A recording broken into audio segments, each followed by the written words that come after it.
Hey guys, this is Hawk. Welcome to the stream. I swear I've turned this audio down several times. I don't want it too low. The music's cool, but anyways, it just keeps getting really, really loud. Really loud. That's better-ish. Anyway, so you will recall that we actually wanted to stream this game last week, and I was having some severe issues. I think I figured out what they were, weirdly. So that's why there's a continue option. It's not because we actually did anything. It's because of the fact that we tried to start and then we had to end the stream. My PC needed Windows updates, and it seemed to be slowing some stuff down. And so I ran the updates. I did a test stream that you guys didn't see. And basically, it looks like it's pretty smooth now. So let us hope that continues to be the case. I'm going to go ahead and watch here just to make sure as we're going. But let's go ahead and start a new game. The Roottrees Are Dead. The mystery begins here. And if you recall correctly from what I said on the other stream, well, before I deleted it anyway, I did delete the streams off of YouTube. I left them out on Twitch just because people sometimes have they have those stream, the streaks that they have on with streams and stuff. I want to make sure everybody had a chance to watch those if they needed the streaks to continue. But this is a continuation of, it's not a continuation. The incident at Galley House is what brought me to this game, and if I understood the history correctly, the incident at Galley House was actually first, but it was created almost like a text-based game, and then they did the Roottrees Are Dead, and they worked with a developer for all of like the graphical UI, and it came out really well, and so they decided to work with that developer to actually redo the incident at Galley House, and that's why we ended up with all the cool graphics and stuff for that, is what I understood anyway. If I'm wrong about that, I'm sure somebody can correct me in the comments. So this is sort of a successor game for this developer, but anyways, we're going to go ahead and we're going to start a new game for the Roottrees Are Dead. We will go ahead and delete this save, and hopefully, like I said, this goes smoothly.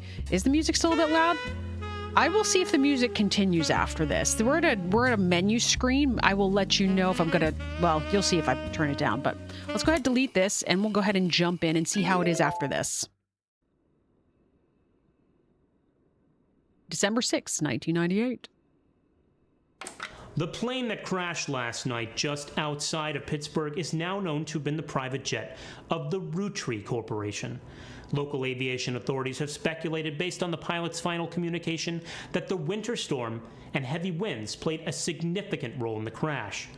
On board were multiple family members, including corporate president Carl Roottree and his daughters, the Roottree sisters, best known for their fashion lines and modeling careers. There were no survivors. Again, for those of you just joining us, the Rootrees are dead.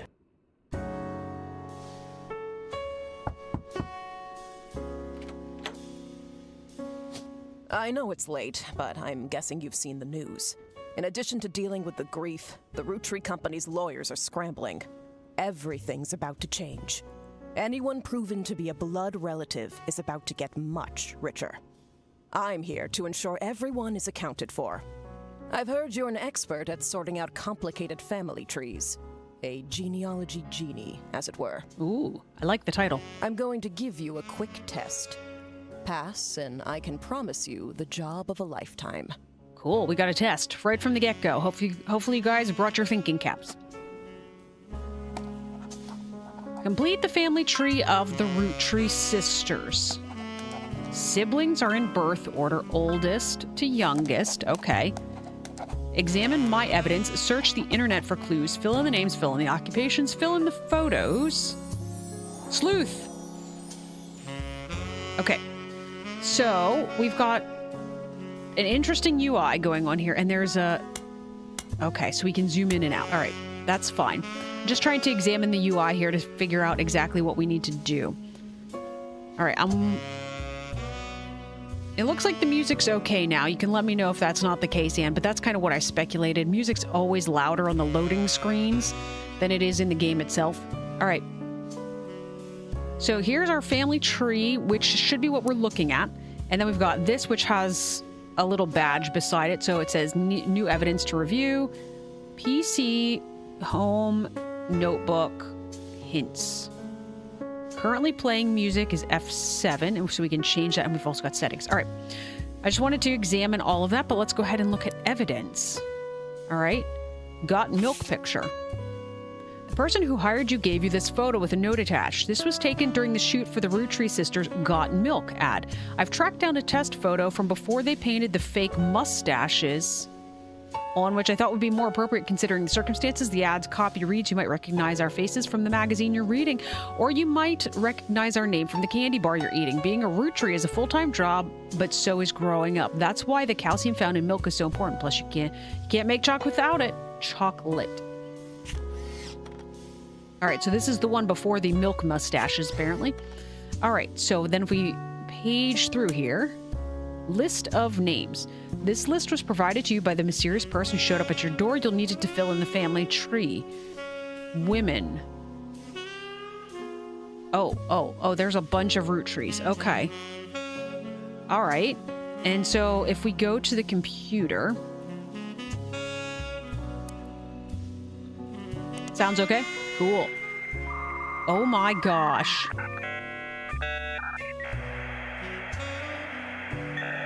Wow, that's nostalgic. Okay, we're connected. Let's go to spider search.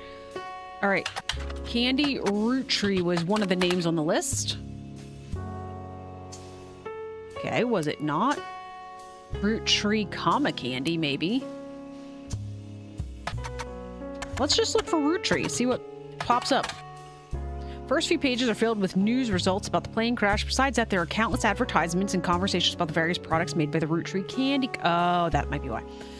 Most articles mention Carl Roottree, who was the president of the Roottree Candy Company. His daughters are also eulogized collectively, referred to as the Roottree Sisters. They've been famous from a very early age. All right, so if the candy company... Carly. How about we check for Carly Roottree? Okay, what if we put Carly in the front? I'm still not quite sure how the game works as far as this goes. You discover a trivia page that lists common trick questions. The answer to what are the first names of the famous Roottree girls? It lists the answer as Raina, Carly, and Riley. Okay, we at least know their names now. The explanation below the answer states that Rose was originally born Carly Rose Roottree. Apparently, her parents had planned to name a son Carl Roottree Jr., but after finding out they were having a second daughter, the second daughter's Carly. Sometime in the early 90s, a now preteen Carly strongly expressed her dislike that her sisters had RH names, and she was the odd one out. That's when she began to go by her middle name. Okay, so Raina and Riley. All right, so Carly is the... Okay, we can't just type it in. We're going to do Carly Roottree.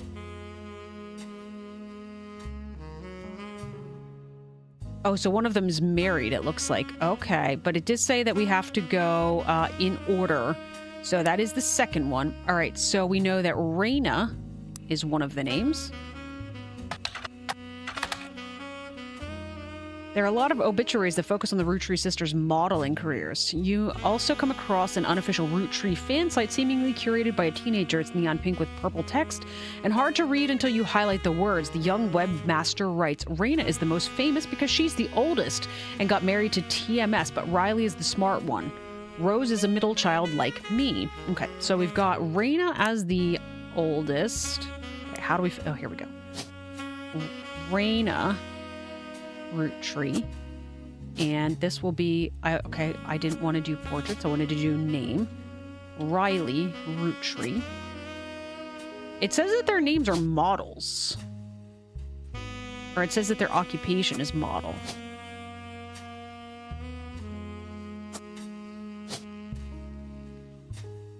And it said the oldest one was TMS is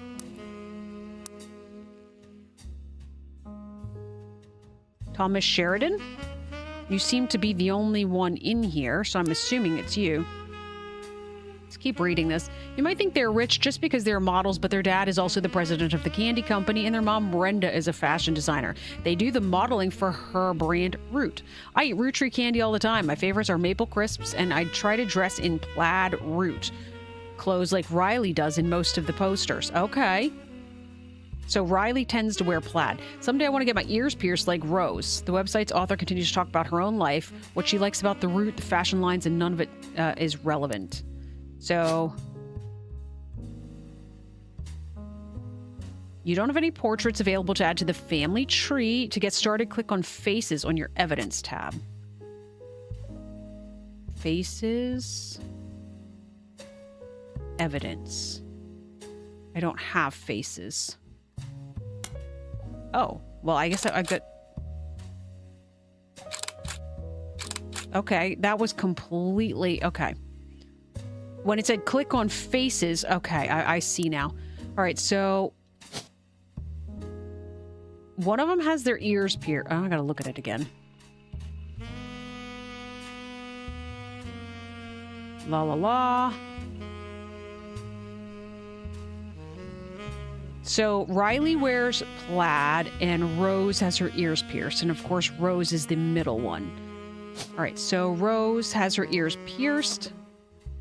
And then from the actual thing, the one wearing plaid is the one with the big smile. Which means you have to be this one. I didn't put the husband in. These 3 entries are correct and have been locked. You've also unlocked the following optional entries. None. Booyah.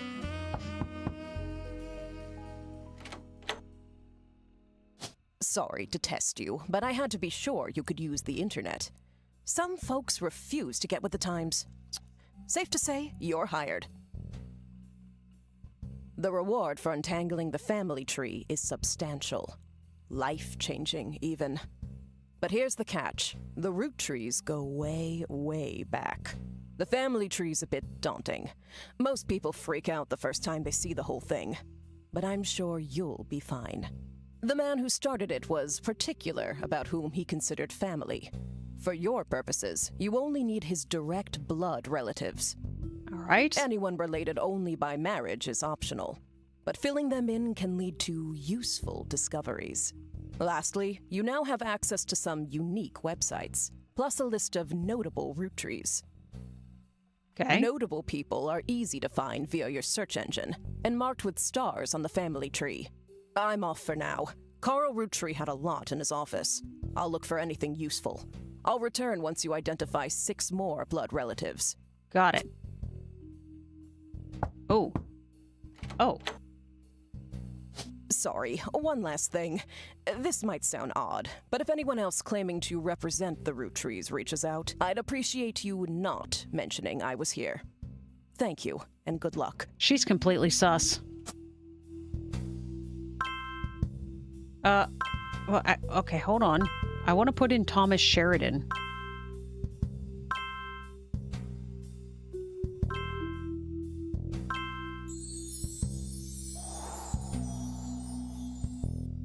Okay, let's zoom out a bit here.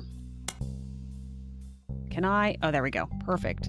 All right, so spouse here, presumably, let's look it up just in case, but like TMS is a common abbreviation for early 90s teen heartthrob Tommy Mark Sheridan. His first credited role as Thomas Sheridan was on a soap opera called Time Marches Onward. He skyrocketed to popularity after a starring role in the sitcom Brother Trouble. Since the end of the Brother Trouble, he has often been on the cover of tabloids for his supposed drug use and more recently, his relationship with Raina Roottree. After a short engagement, they married in 1997 when she was only 19 and he was 23. Yes. All right, so if we go back to the board, you can be Thomas Sheridan.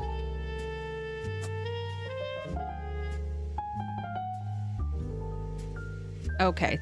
Then if we continue onward here. So probably this is going to be Carl Roottree, I would expect, right? One would assume. I don't know what his spouse's name is, but if we go and we do Carl Roottree, died in the recent plane crash along with his wife, Brenda Roottree, and their daughters, the Roottrees sisters. He was the president of the Roottree Candy Company as well as the clothing company Root, which he co-founded with his wife. There's a short press release that the Roottree Candy Company released today to news organizations. December 6, 1998. It is with a heavy heart that we mourn the loss of Carl, Brenda, the Roottree sisters, and the other employees that perished in the terrible tragedy. The entire Roottree family is in shock and requesting privacy at this time. As the head of our company, Carl was an incredible man and an unmatched leader. Filling his absence will be difficult and may take considerable time. In the interim, we hope that you join us in looking back fondly on Carl and his family's triumphs and accomplishments. They're going to list some of these accomplishments. One of them seems relevant to your search. Like his great-grandfather before him, Carl earned the highly prestigious Watchman of the Year title. All right. I'm assuming Carl is obviously the Roottree. One would assume. Let's look through the rest of our evidence here first, though. The story so far. The Roottree sisters and their parents died in a plane crash on December 6, 1998. The next evening, a shadowy figure appeared at your door and said the lawyers were looking to sort out the family tree. After a quick test, the figure gave you access to some notable some resources that includes a list of notable Roottrees who said they would be the easiest family members to place. They said they would return in the time it took to fill out 6 more blood relatives. Okay. Notable Roottrees. A list of notable Roottrees the person who hired gave you this list and said everyone on it could be found easily via your search engine. So Carl, Elias, and Gwyneth, Red Roottree, Jim Roottree, Lauren Roottree, and Miracle Jr. Any entry on the family tree that belongs to someone on this list will be marked with a star. Notable Roottrees will be crossed out after they are verified and locked. Okay, and here's the 5 pieces ad. Oh. You've been in this line of work a long time, so long in fact you've developed a sixth sense for how useful your evidence can be. The numbers in the magnifying glass refer to how many clues are connected to a specific piece of evidence. The higher the number, the more there is defined. At the start of your search, the notables list sets off alarm bells, a list of famous people that you can find via search engine. It's pretty rare to get something that useful. Best take advantage of it. As you progress, these numbers will change. Whenever you find more evidence or lock in family members, new discoveries will be added to the list and old evidence will become less useful. Trust your intuition. If a piece of evidence seems too good to be true, take a closer look at the people or phrases it mentions. Often the most satisfying revelations come from retracing a path you thought was fully explored, armed with a new perspective. Sometimes the reason certain evidence has such high value is because it can lead to finding more evidence. You may be missing a huge piece of the puzzle. Well then. All right. This is an advertisement for 5 pieces aimed at kids from the magazine Teen Blast. It mentions that the 5 pieces were named as such because the original creator had 5 children. The ad also mentions that the current 5 flavors are not the same as quote-unquote back then. Okay. All right, we're back around. So, let's go ahead. We already looked up Carl. Let's put in Carl Roottree here. And his wife is Brenda. Oh, she must have been Brenda White. Let's double check it just to make sure. I don't want to be wrong.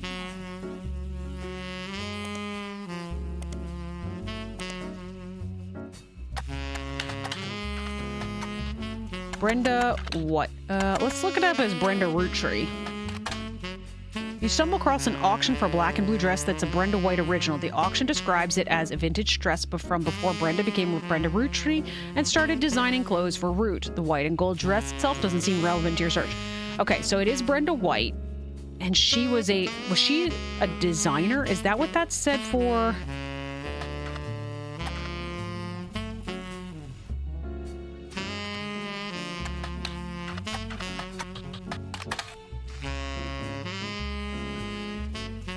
I was thinking this was the one. Maybe it was Carl when we searched Carl. Okay. So his actual title was president of the Roottree Candy Company as well as... Okay, so he's president and co-founder.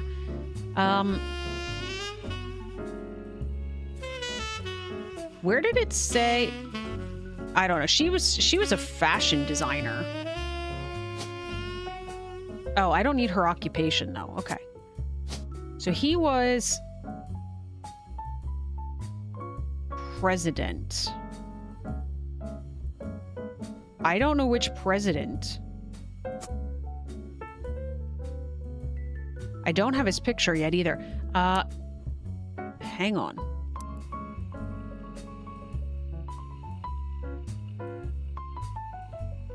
Like his great-grandfather before him, Carl earned the Watchman of the Year title.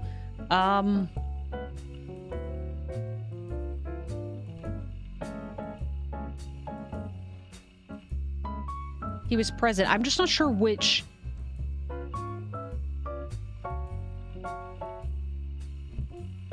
Like the company, it went through several iterations according to that thing.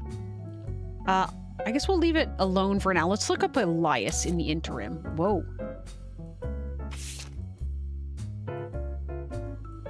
It mentions that the original creator had 5 children.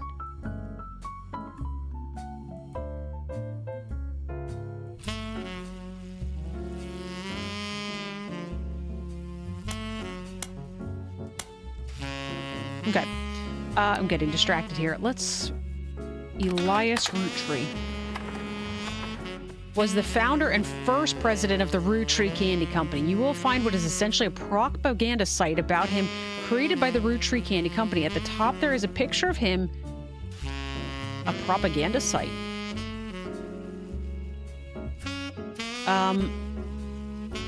Where do I find that? It says that I will have... Here's periodicals. Roottree. Candy. What am I supposed to put in here? The periodical. I don't know the name of period. Thank you for purchasing a new Cashew PC. It's equipped with a 56K modem, which is fast enough to access any site on the World Wide Web, even those with high-resolution images. If you find anything interesting, be sure to print it out with your included high-end color laser printer. Or burn a music CD to listen to later. Okay. We can go to Netscape Explorer. Happy surfing, and remember, Cashew PCs are delicious. Okay. New system coming fall 1999. A propaganda site is what I was looking for. How do I...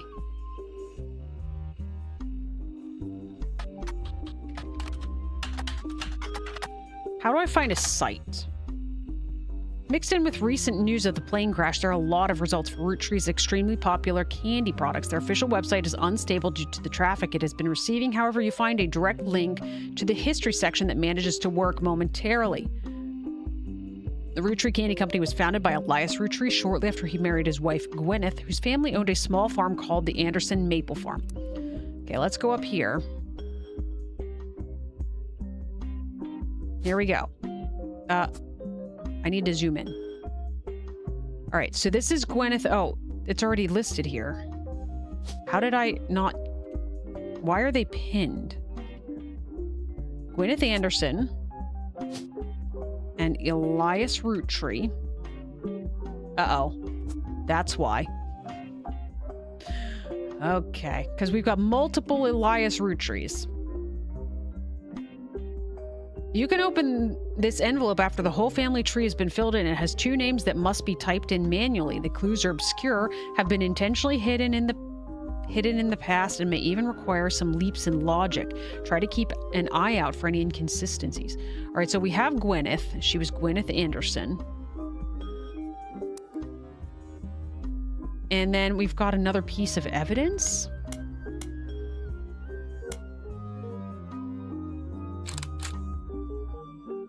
This is a famous picture of Elias and Gwyneth Roottree. It was taken in 1909 after they founded the Roottree Candy Company, but before it was a success. From what you found searching the internet, it seems quite difficult to find any site about Elias or Gwyneth that isn't accompanied by this picture. Elias and Gwyneth are on the notable Roottrees list in your evidence. They will be marked on this chart with a star. Hi, how's it going? It's going well. How are you, Tara? All right, so I need Gwyneth. And I need Elias. I don't actually have your full name yet, but that's okay. All right, and it said you had 5 kids? There are 5 kids on the list. Okay, perfect. All right. For reasons that aren't explained on the page, it has no CEO and no stockholders. Instead, it's run by a president, with input and votes from extended family. The site does mention that every president has been a direct descendant of Elias and Gwyneth, including Carl Roottree, who, despite his death, is listed as the current president. The product that put them on the map were 5 pieces maple candies with 5 different flavors that are dipped in a crispy, crackly candy coating. Since then, they've branched out to countless other products, all of which incorporate maple in some way. Their sister company is titled Root, specializes in children's clothing. The primary models for Root are the Roottree sisters. Okay, fine.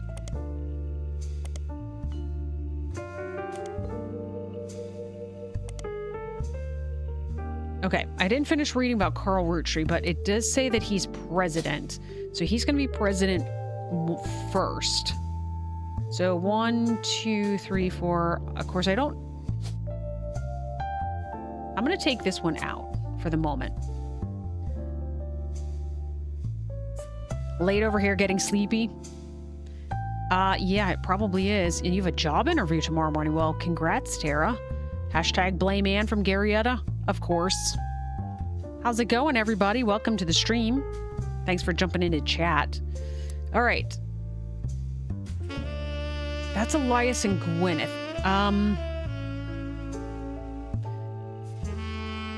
There's a biography section that has some additional information. Oh, there we go. Picture's been added to your evidence. Elias is credited for inventing 5 pieces of popular maple candy. Before that, the farm he inherited by marrying his wife only produced syrup. After 5 pieces... Okay, the music seems loud again.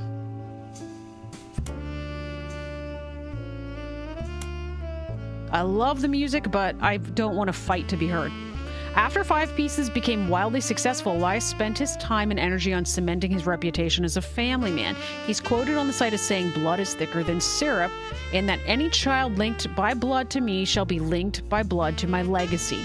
The site enthusiastically claims he made good on that promise, but offers no additional detail.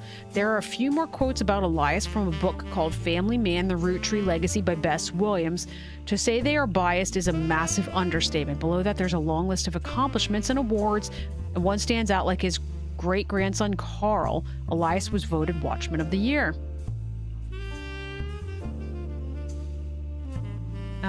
Okay. So we have... Was there anybody else that was specifically marked on the like a bunch of them were given stars, but they don't have the little tags out to... So these guys, of course, when I got up here, they already had little tags out to the side. I don't know if that was because I already found them. I'm not sure. All right. So we can keep going, I believe. I don't know necessarily what Gwyneth's occupation is right now. However, we do have in our evidence...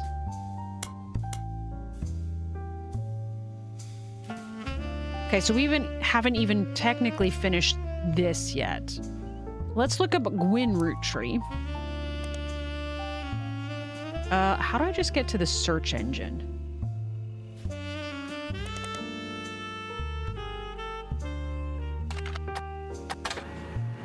Oh, something's printing.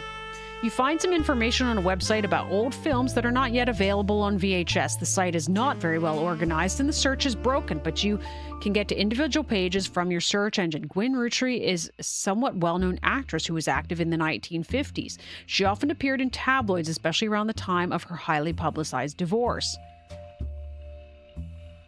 Okay, her biggest role was in the minor hit movie Guys Like Us. She left Hollywood after the flop of Christmas Mission. There's a widely circulated picture of Gwyn from behind the scenes on one of her movies, which you've added to evidence. Did you know Gwyn was the granddaughter of Elias Roottree, the founder of Roottree Candy? She shouldn't have been named Roottree, but her father took her mother's name. Okay, so she is a blood relative, but she's a blood relative through her... How do I make notes? Welcome to your notepad.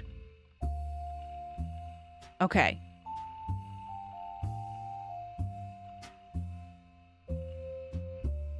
Okay, okay. Let's add a page. Page 1. Gwen.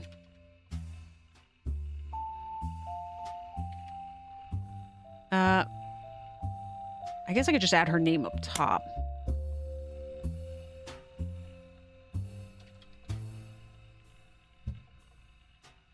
Mother is a Roottree by blood. Father married and changed name to Roottree. And we also know that she is the granddaughter of Elias, the founder, which I'm going to put in capital letters because we know there's several Elias Roottrees. What's going on in chat over here?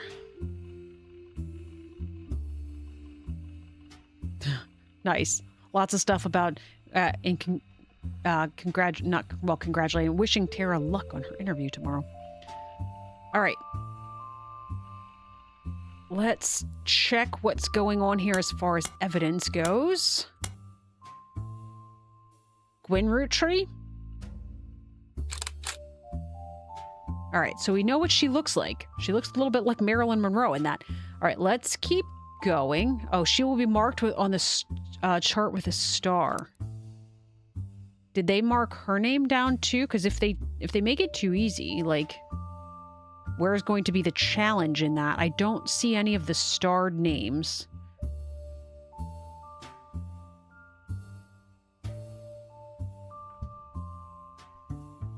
Yeah, I don't see any of them have any of those little tags. I know it's super small for you guys. But anyways, let's keep going here. So that was Gwen. Where's my list? Red Roottree.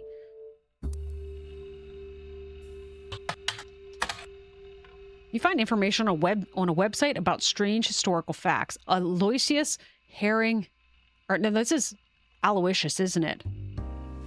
Is that how that's pronounced? Aloysius, I believe. Herring Roottree, aka Red, was an appointed judge and politician who earned his nickname ironically because he was the ambassador to Ireland for only about 6 days. He served what some people contend is the shortest term in history. A few days after he was appointed, he was heard disparaging his position and the Irish people. He then tried to run for state senate. He claimed to be related to the Roottree Candy Company in a newspaper ad, but it came out that the last name was merely a coincidence and he was defeated in a landslide. Then why is it in my list of... He's not a blood relative, right? Okay. All right. Well, let's go to Jim Roottree. That was the name on the list. All right, we got a picture printing. James Roottree is a singer who sings in the duo Jim and Diamond with his wife, Diamond LaRue. The duo, according to many sources you find, is considered a one-hit wonder due to the disco song Rollin' On Down to the City. It's now in your evidence. Oh, we have it in our evidence folder.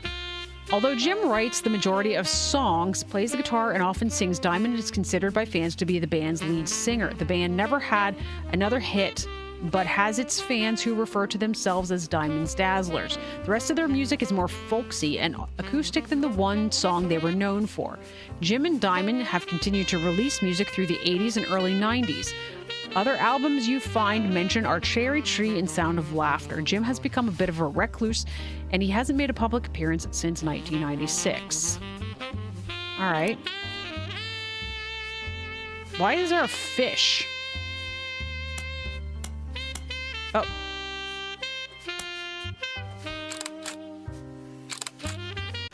We're rolling, rolling, rolling on down to the sea. Well, all right then. This is like, well, I did say that it's disco music, right? I was kind of listening. All right, so they're the ones that were marked with stars. I see dancing in chat.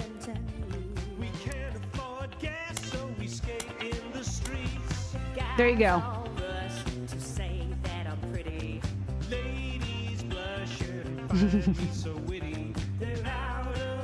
All right, I don't see them specifically.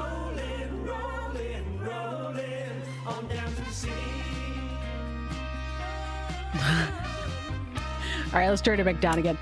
So, based on the timeline of these two, it seems like, so this is occurring in 1998, and these people were releasing music up until like the early 1990s. It sounds like these might be like siblings for Carl Roottree. So where's my thing here? This is Jim and Diamond. Jim and Diamond are singers releasing music in the 80s and 90s. And Diamond has a different name. Diamond LaRue.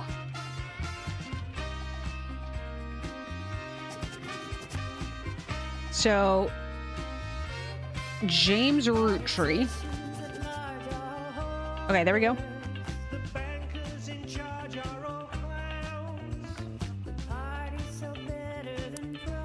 All right, we also need...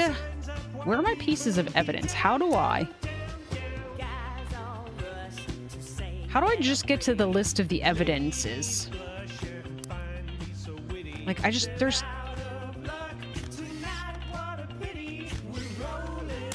There we go. That's how we do. Okay. Because I need this list. Oh, yes. They crossed out Red Roottree because he's not a blood relative. We need Lauren Roottree. Author Lauren Roottree, a distant relative of the Roottree sisters, is known for her book A Life Between Wars. According to a website about famous authors, in the early 1960s, Lauren released a few romance novels under her married name, Lauren Rafferty, to little fanfare. When her publisher learned she had been keeping diaries about her famous family, they insisted she release them under her original name, Lauren Roottree, to take advantage of the family's notoriety. The selection of diary entries released in 1965 as A Life Between Wars spans from the untimely death of her husband in World War II to coping with the post-war world as a young widow and mother, as well as her perspectives on changing times and socialites, all the way through the entry into Vietnam.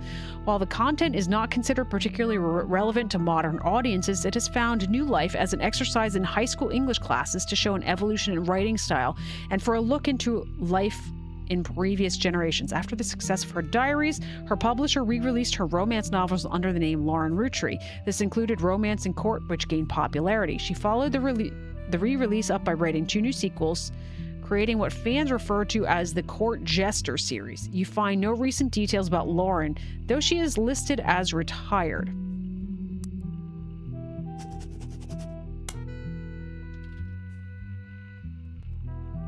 All right, Lauren Roottree, her maiden name is, or her married name is what I meant.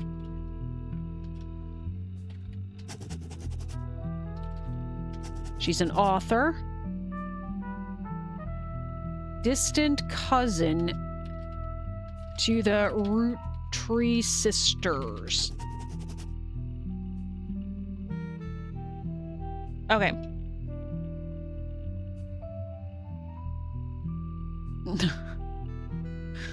Oh, goodness.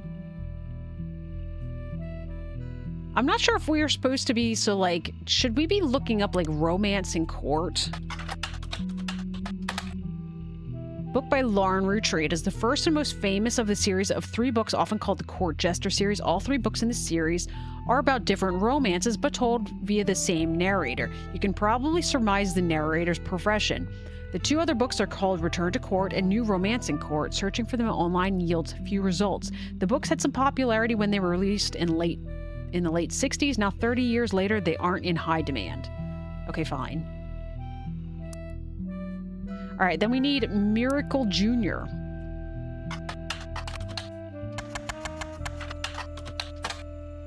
Miracle Jr. Miracle Jr. doesn't go by his full name in promotional materials. Instead, he has shortened it to Miracle Jr. is a televangelist who's part of the Miracle Network. He used to have a show that aired on local access across many stations in the northeastern United States. According to a website called Clergy Watch, he was exposed and subsequently charged with conspiracy to defraud the public in 1979. I feel like that happened a lot with televangelists around about this time.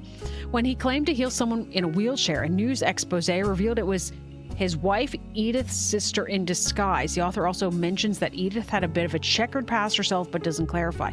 He has since lost his television show and instead goes on tour across the southern United States, where he was not well known before the scandal.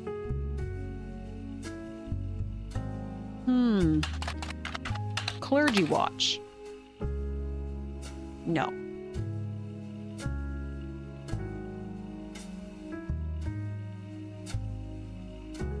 Doesn't tell me what his original name is. All right, so what else can we look up here? I mean, we can go back to the list of the original people, right? I guess. Like, I'm not 100% sure. Whoops, that was not what I wanted to do. I want to go in here.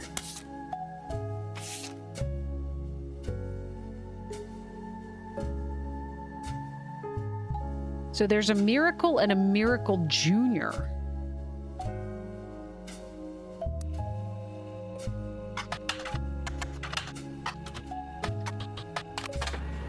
You find a website for the Miracle Network, a production company run by the Miracle Roottree estate. It's quite bare bones, but has the following blurb. Witness the testimonies of the Miracle's Roottree. Miracle Roottree arrived so late in his mother's life that doctors swore he wouldn't survive his first year. His mother and father, Elias and Gwyneth, named him Miracle because they thought him impossible. He was younger than his brothers and sisters by over 14 years. Okay. Here we go, guys. Here's our first thing, I think. Miracle Roottree should be, if you remember correctly, Elias and Gwyneth had 5 kids. And it says Miracle was younger than his brothers and sisters. So those are both plural. So I am assuming that means he's got 2 brothers, 2 sisters, so he's probably the youngest. With a birth that late, the final child of his generation was nearly torn apart by countless health problems, but still with the power of God on his side, he persevered. He triumphed over these complications and even regained his sight to spread the healing word of the Almighty. 23 years later, Michael Roottree Jr. arrived and became the famous family's second vessel for the higher power. At 18, he unburdened himself from the Roottree name and took his father's testimony to a whole new level. Via the power of television, Miracle Jr. spread the gospel across the entirety of New England. He has since left the life of glamour and glitz behind to reach those places that need it most. The power of the Lord coming to a town near you. Below the blurb is a flyer about the tour, which is in your evidence. All right, so this is Miracle Jr.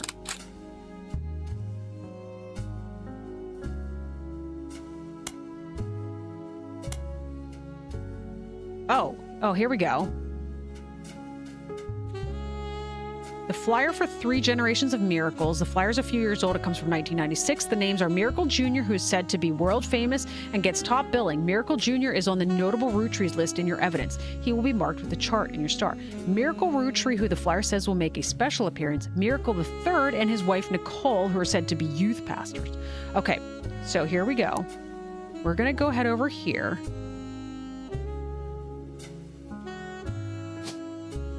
Whoops, not that. I'm assuming this is going to be Miracle Roottree over here, who was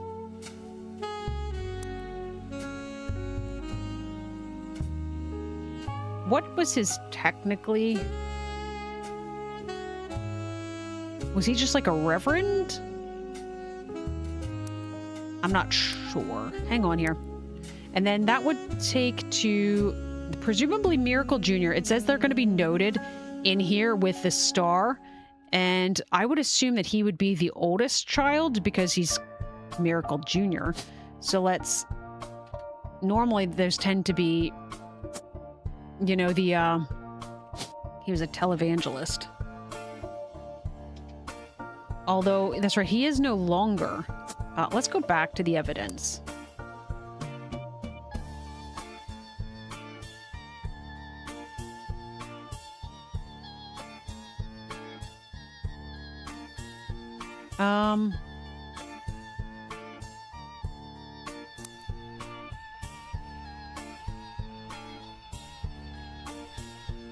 Didn't it call him a televangelist?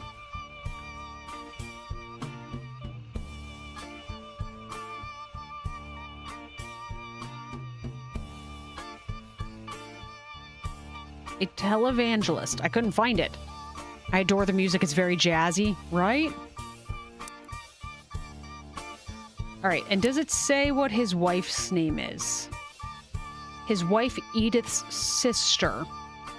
I don't know who Edith is. However, we might be able to look it up on our evidence list. Edith Jacobson.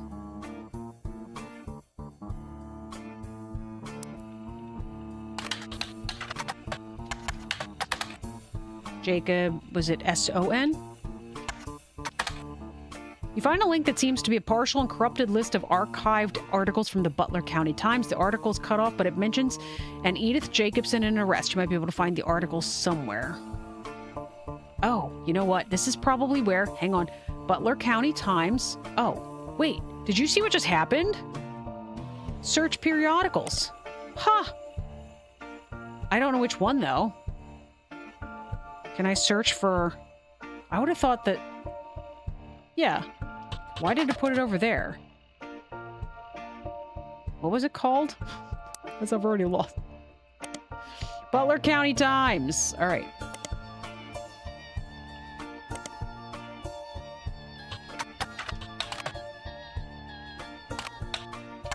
Edith. Edith Jacobson. New periodical added. Hey, there's a crime blotter article about Edith Jacobson that also mentions a Helen Roottree and a Lucinda Jacobson. In 1971, when she was 18, Edith and her sister Lucinda were arrested for trespassing at the Miracle Congregation's church in Butler County. They were pretending to be church employees in an attempt to get into the room where the church houses their weekly tithings.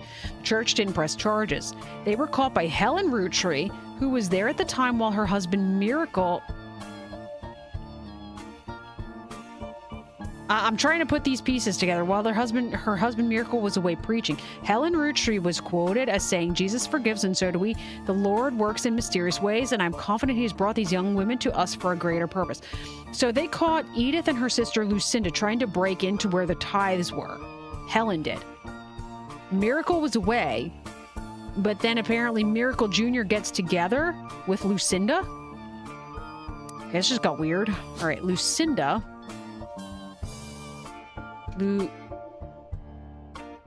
I don't have a Lucinda.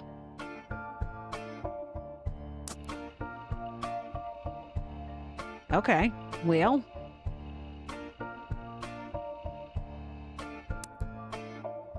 Interesting.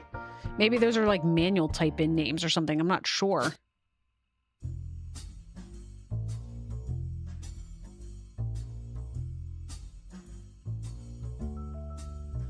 Not sure. All right, so, but we do know that Helen, probably Helen Lennon. Let's search her just to be sure.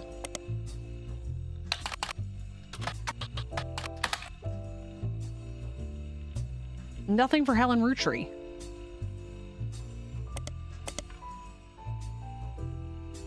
Okay, fine. Maybe we just don't have all of that stuff yet. Because it is trying to get us to focus in on some of the very specific names, like these ones. And we have not done this yet. All right, so... here's Miracle Roottree Jr. What did it say he did after he left?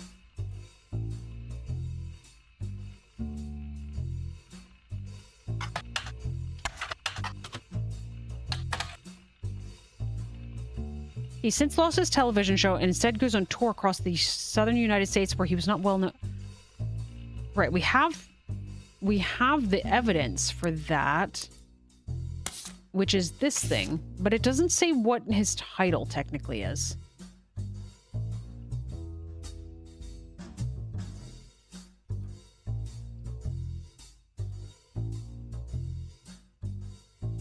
Oh, here we go. Here's Miracle the Third.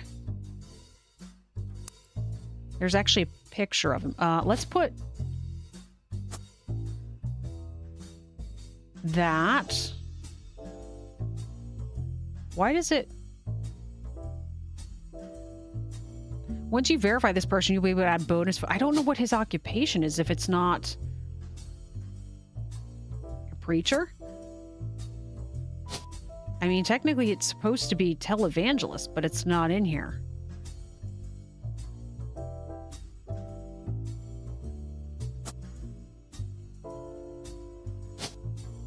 I think this was supposed to be a preacher. I don't have a picture of him, though. And then he's got a kid that is also Miracle, but I just don't know which one of these things are. Miracle the Third. Because I guess the one thing is, I said this would probably be Miracle Jr. because it's the firstborn, which should be on the left. But if the firstborn was technically a girl, then you would generally, you know, the boy could still be secondborn and be over there. But meaning in this position. However, it did say that Miracle was going to be starred on our chart. All right, so... Oh. There's a designation that they got split up. Oh, so one of my people did get divorced. Who got divorced? Was it Gwen?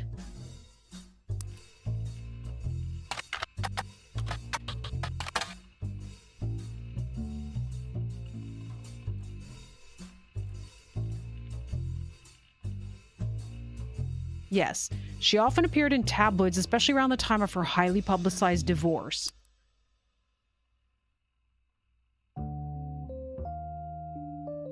But these people also got split up.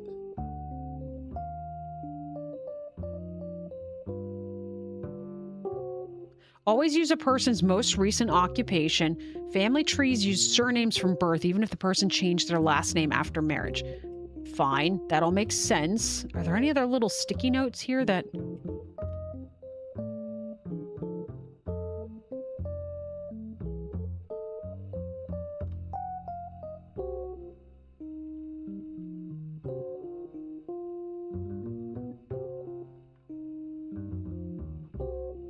Gwen Stefani, I knew it.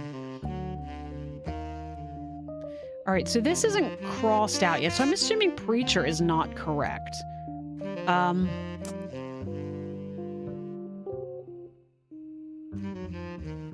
It just says...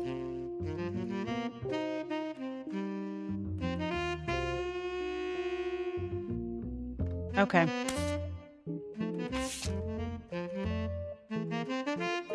So it doesn't even technically have us correct on Elias and Gwyneth, or I imagine, would it be crossed out? Like...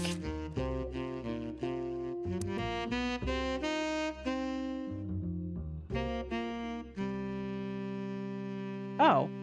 I don't have them done because I don't know what her occupation is. Oh, so let's look up Gwyneth Anderson.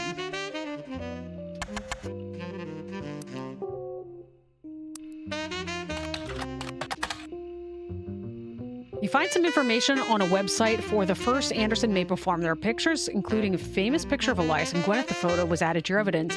Before marrying Elias, Gwyneth Roottree was Gwyneth Anderson. All right. The saxophone was getting a little loud. Before marrying Elias, Gwyneth Roottree was Gwyneth Anderson. She had no brothers, so as the oldest sister, she was to inherit the Anderson Maple Farm so long as she married. Before Elias took over, the farm produced only syrup. It was supposedly Elias's idea to create candy instead. Their success was not immediate until they decided to combine the maple with other flavors. This led to 5 pieces, which are still found in stores to this day. Though the Roottree Candy Company expanded well beyond their original farm, it has been preserved as a tourist attraction. According to their website, there are still daily demonstration and educational tours that show off many of the turn of the century appliances that Gwyneth would have used as a housewife in the early 1900s. Okay, got it. Housewife. Did we get her? Gwyneth Anderson. It says to use her name at birth, not her married name, so she's good. And this is Elias. So we got Elias, and we got Elias C, and we got Elias M, and we have Elias Jr.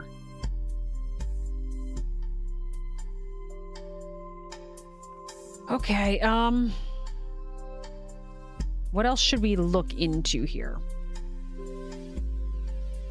We looked up Carl Roottree, right?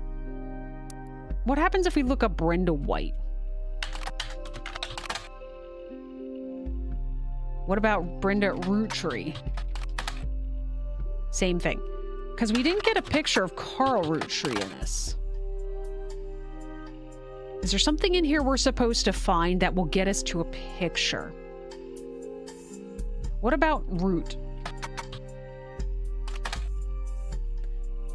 This period, as part of the name, is a clothing company. They make clothes for children from toddlers to teenagers. Although their website is down, likely due to increased web traffic, you find countless retail sites attempting to advertise their clothes towards the target audience.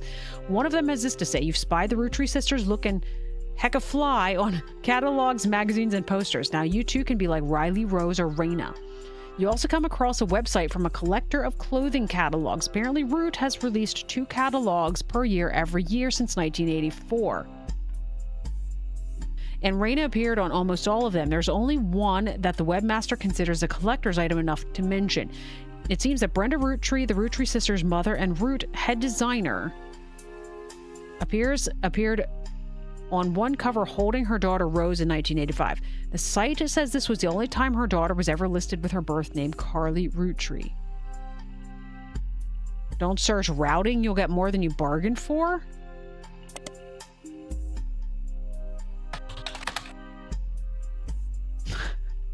Thought you actually meant in the game. All right, so we have a periodical, though. It should be, well, I guess it's not a periodical.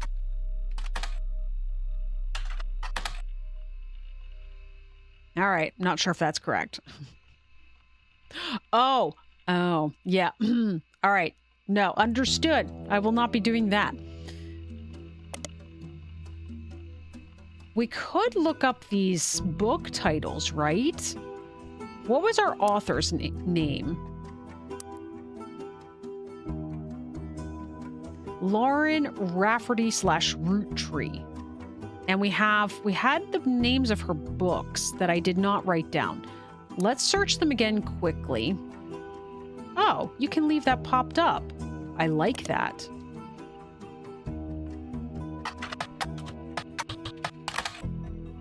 All right, so we need to write down the names. Here's Romance in Court.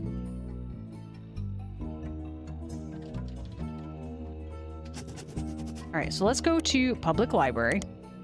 Author name, let's go under Lauren. It says they changed her name afterwards, but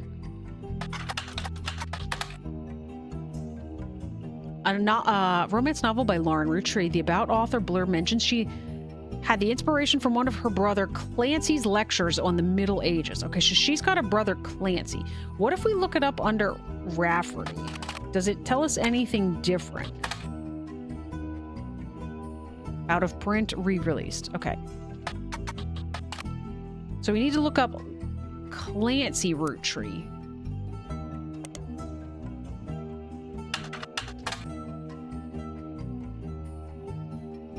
Her married name was Rafferty, so Clancy should have been a Roottree.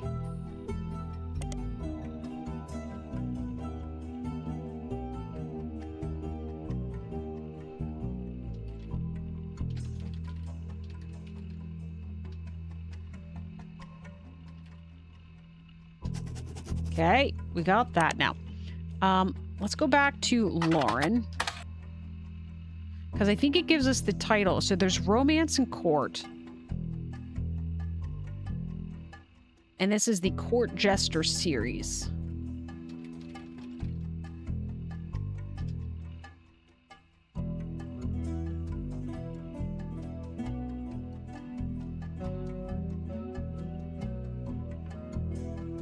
All right.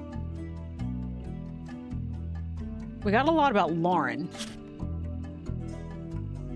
All right, so we have James and Diamond. And of course we have Gwen. She was a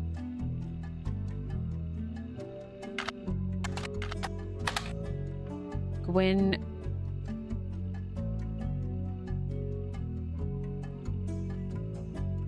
Why doesn't this pop anything up?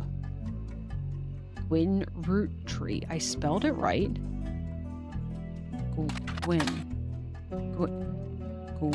Gwen. Weird. All right, so she was trying to get times here. Popular in the 1950s, and I think she left in the 1960s. I wonder if we should look up the... Should we look up Guys Like Us? You find some information on a website about old films that are not yet available on VHS. The site is not very well organized. And the search engine is broken, but you can get to individual pages from your search engine. Guys Like Us is a 1953 film in which two secretaries cut their hair short and pose as businessmen to get ahead in life until one of them falls in love with their client and hilarity ensues, starring Gwen Roottree, Leslie Florence, and Harrison Lane. Did you know the title's a play on words, as it can be read that the two women are men similar to other men? Or that the men are fond of them? Oh.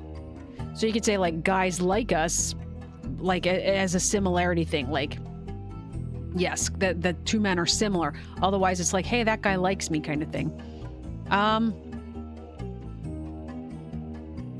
Jordan Luke TV, welcome. What was the name of the other one? Christmas Mission. It said was a flop. Is on a page called Flops. It's a war movie about World War I, released in 1955. Okay, so she was popular in the 50s, but she was really popular in 1953 with Guys Like Us and left Hollywood after Christmas Mission in 1955. Lost of studio money. Gwen Roottree has a role as a soldier's wife who wrote him letters from home. You find no additional relevant information. Did you know trivia? The movie was marketed as an incredible true story, but no record of events happening has ever been found. Okay. You love this game and you occasionally drop in on people playing? Nice. It's so far it's interesting. I'm still trying to I'm trying to learn a little bit. We just started not long ago. We did the tutorial. We have the Roottree sisters, and we're trying to pin down some of these other people. So we have Gwyneth Anderson, housewife. We know this is Elias. I just don't know which Elias it is. So we're kind of trying to figure out how all of like the pieces go together.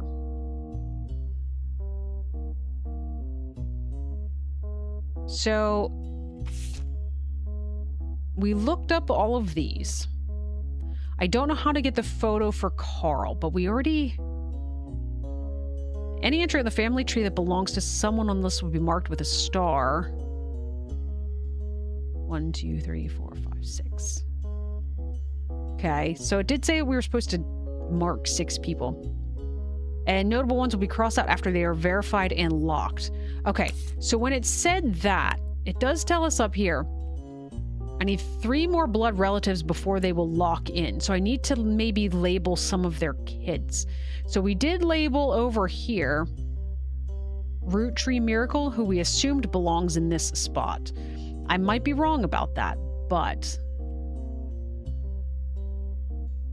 it did say that Roottree was like 14 years younger than his brothers and sisters, and so we are making that assumption at this point. Let's go back to our evidence list then. Riley, Raina, Tessa, Samantha, November. Let's look up November. That sounds like an interesting one.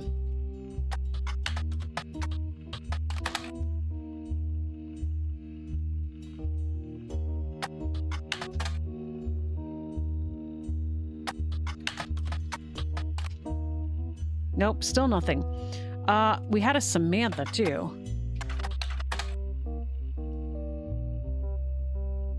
I'm kind of wondering if some of these things don't become available to search until you hit certain points in the game. All right, so let's go back at Carl Roottree.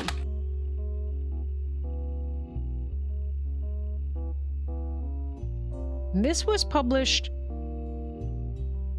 a short press release. It doesn't say what thing it was published in though. So we don't like have another periodical name that we can necessarily find. What if we look for Watchman of the Year?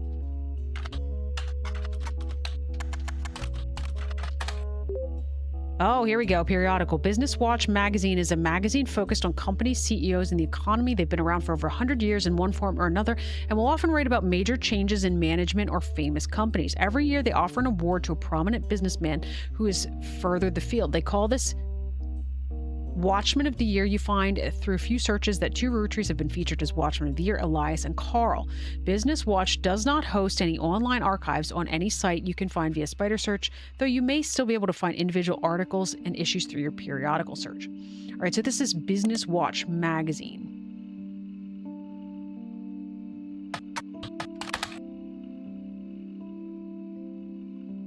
Okay. Elias Roottree was awarded Watchman of the Year in 1936 for his accomplishments of rolling out 5 pieces to a global market. Notes have been from the article and a scan someone made of a cover have been added to your evidence. Okay.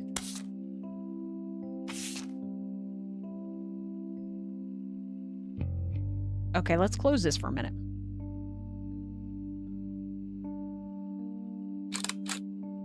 So that is not the picture that we have on the board.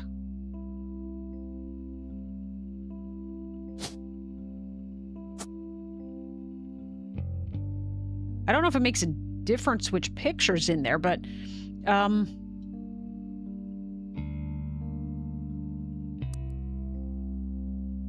right. Elias has a daughter, the first of 5 children. 4 more follow, leading... Okay, there's a lot of stuff here. This is probably the entire article.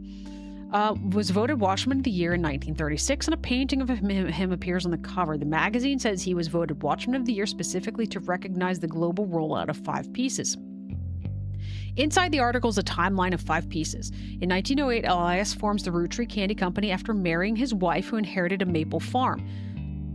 Okay, so they got married in 1908. During the period before 5 pieces, the company is barely profitable. In 1909, Elias has a daughter, the first of 5 children. 4 more follow, leading to 1922. Elias invents 5 pieces.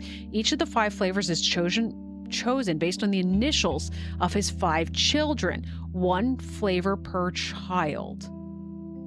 In 1924, 5 pieces are first sold in some Pittsburgh markets. In 1926, 5 pieces are rolled out to all of New England. In 1928, the new recipe and flavor is finalized and the candy begins nationwide distribution in department stores and other shops everywhere. In 1935, the Roottree Candy Company purchases every available maple farm in Pennsylvania in preparation for their global rollout.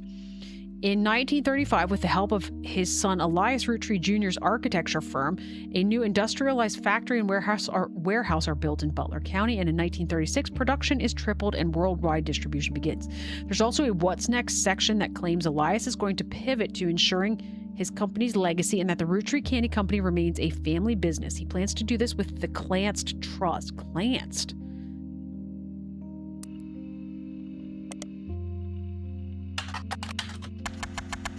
We know that there's a Clancy brother.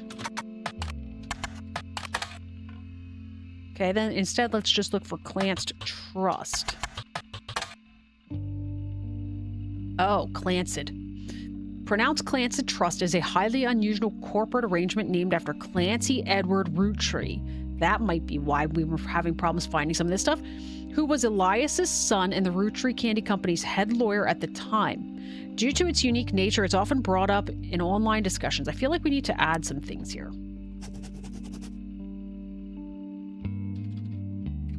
All right. Oh, that's actually supposed to be the page name. Elias Roottree. So we know that the candies were named after his kids. He's got Clanced Edward Roottree. And then there was a sister, and we know they had Miracle.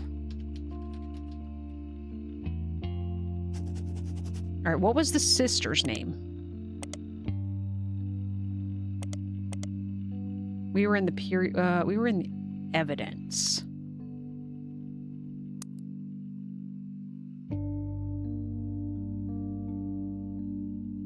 The daughter was first.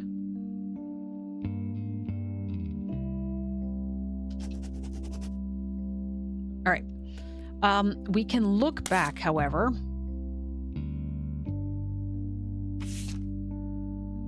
I kind of wondered when I had originally seen this if there was some significance. When I originally looked at this, it says so strawberry, power plum, cool chocolate, bad blue raspberry, and awesome apple. I was wondering if these actually... Oh, you can zoom in like that. That's how it works. There's 5 flavors because the original inventor had 5 kids. Maybe that's why kids still love them. I wondered if these were just like the kids' favorite flavors or something like that. What even is an elderberry anyway? Is there an elderberry in here? Radical new flavors because it's no longer the 1920s. Oh, right. It did say that the flavors were not necessarily the same. So elderberry was one of the original flavors. Okay, well, that's less helpful. Going to bed now. Enjoy the rest of the stream, everyone. Good night, Tara. Nice seeing you. You guys are having this like crazy like chat session going on over in chat. You can continue. I am occasionally reading it. I'm just not commenting because you guys are like having your own conversation. I like it though. All right, so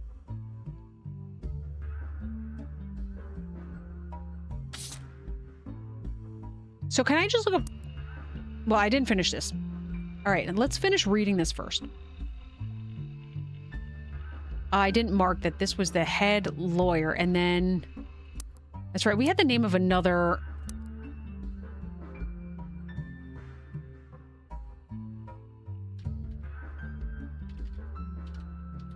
There was something that said that there was one of the sons, he was an architect, and he was the one... Let's add that to our notes because we need...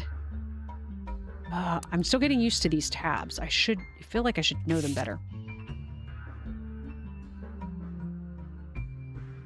With the help of his son, Elias Roottree Jr.'s architecture firm. All right, so let's put that in.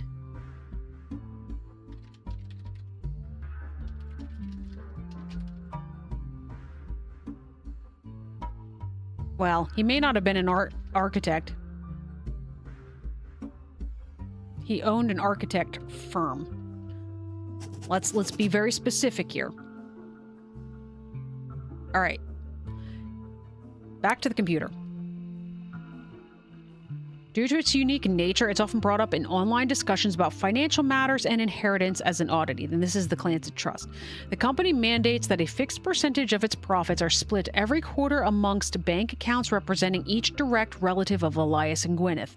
An account is created for each blood relative at birth and first accessible when they reach 18. The actual numbers have never fully been disclosed to the public, but due to the ever-increasing success of the company, it is a significant amount of money.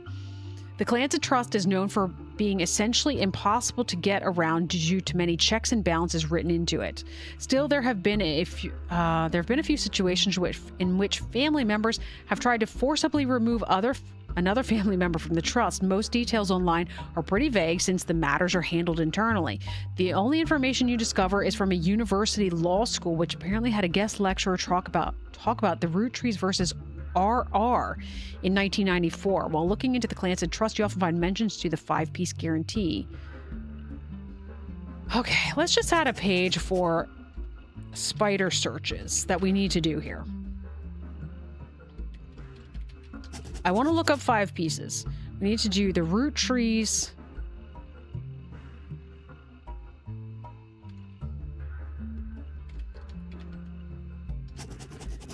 And we do 5-piece guarantee. Okay. Oh, good night, Garyetta. All right, let's go back to... Let's try 5 pieces. From marketing materials and various candy history sites, you learn that 5 pieces are the iconic candy sold by the Roottree Candy Company. Although they are no longer the company's only popular product, they still sell well to this day. 5 pieces are small, colorful, shell-coated maple candies that, since the late 20s, have been pressed into the shape of a maple leaf, although they usually have one flavor that looks more like a berry. As tastes have changed over the years, so have the 5 flavors, but the shape and combination with maple have remained consistent. There's also a history of printing print advertising website that claims to have a 5 pieces advertisement scanned from a book called The Sweet History of Candy Volume 2 by Charles Lee. Unfortunately, when you click through the website, it seems like their other image links are broken. Okay,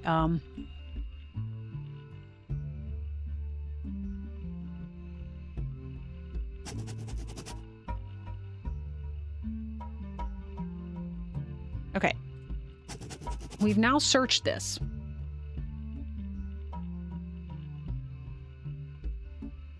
All right, so that is done. So it says they always have one flavor that looks more like a berry. I'm wondering if that blue raspberry was once the elderberry flavor. All right, let's do the 5-piece guarantee.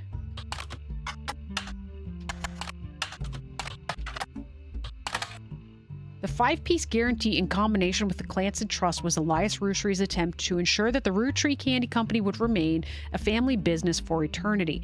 In isolation, it is somewhat baffling. The yearly salary of Rootree's president is always locked to the price of a single pack of 5 pieces. When the 5-piece guarantee went into effect, this was 25 cents a year. Now it's closer to $4. Combined with the Clancy Trust, however, it makes a bit more sense. Elias wanted to ensure that only his direct relatives could afford to be president, and he knew that because their passive income was tied to the profits of the company, they would have a vested interest in keeping the company as profitable as... That's actually ingenious. That's actually ingenious. Whether or not this was a smart or successful decision is widely debated both online and in person by economic enthusiasts of all levels of expertise.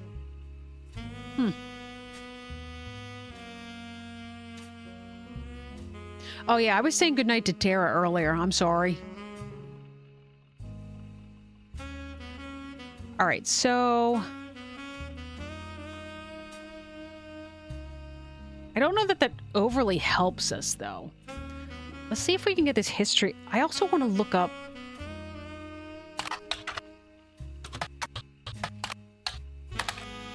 There we go. Elias Roottree Jr.'s name is listed on a website about historical buildings in Butler County.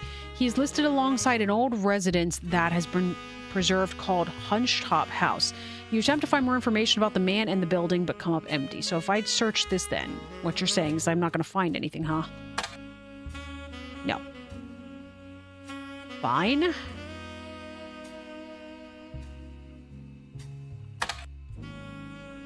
Is this considered a periodical? Well, I guess it wouldn't be. And it's... Okay, that's not going to help.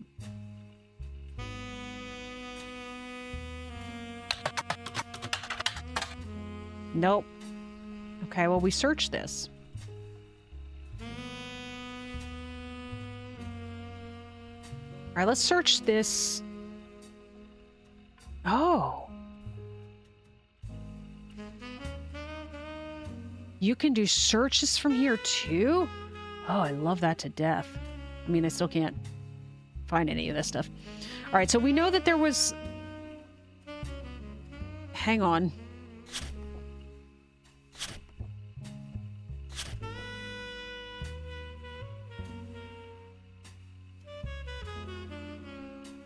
Did we look up Clancid Edward Roottree? What about just Clancid Roottree? No. All right, so... You think maybe you misheard it, you'll just blame Anne. As one should.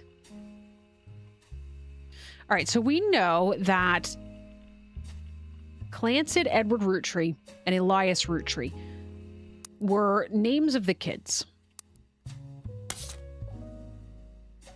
We also know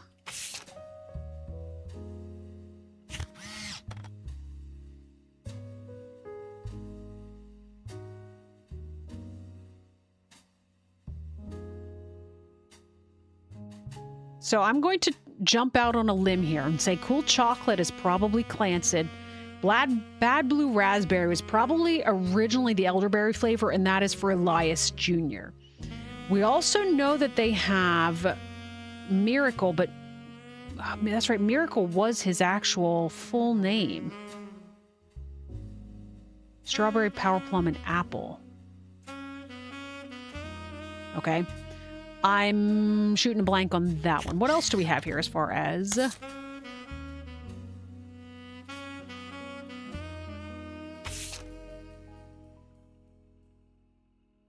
Okay, that is not helpful. I wasn't sure if that gave us any additional information.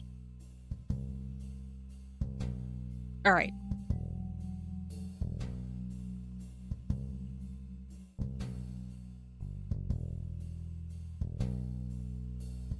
So she was popular in the 1950s. They had their first child, hang on,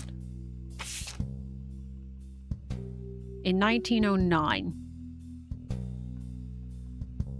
It is theoretically possible that Gwen is actually one of the daughters.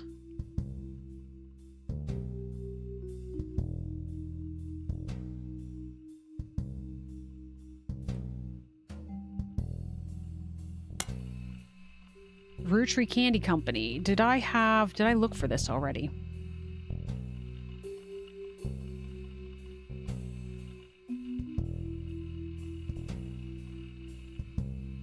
Yes, we read this already. Okay, that's not helpful then either.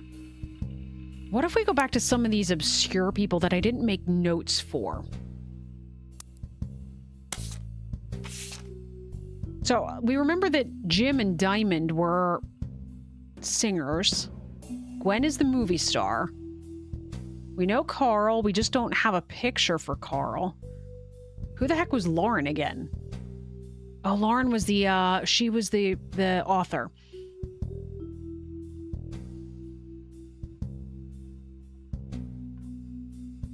All right, I'm thinking through timelines here.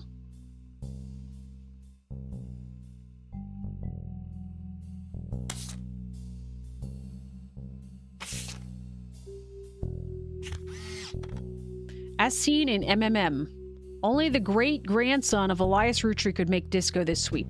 So he's a great-grandson.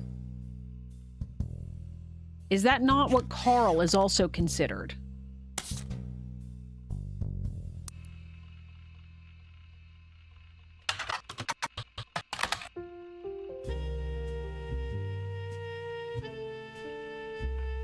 Great-grandfather. So presumably they are brothers.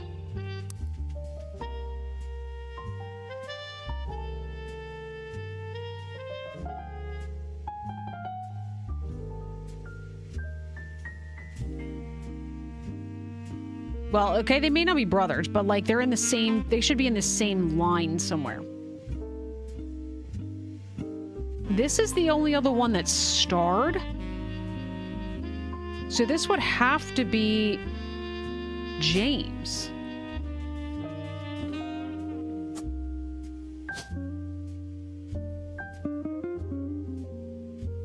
Do we consider him a singer? What do we consider him? An artist? Did he get crossed out? No. I mean, I technically have a picture of him too. I don't know why I didn't fill that in.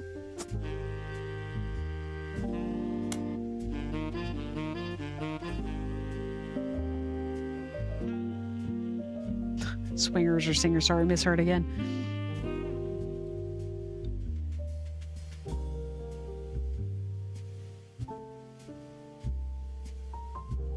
All non-blood relatives and small portraits are optional, but placing them in the tree helps to remove extra names and photos. Okay, fine. Carl, I need your freaking picture.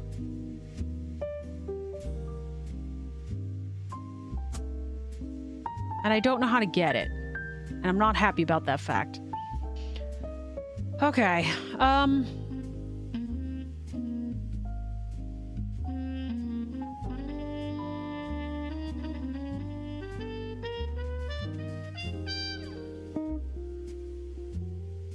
I'm just trying to take a second glance at this. All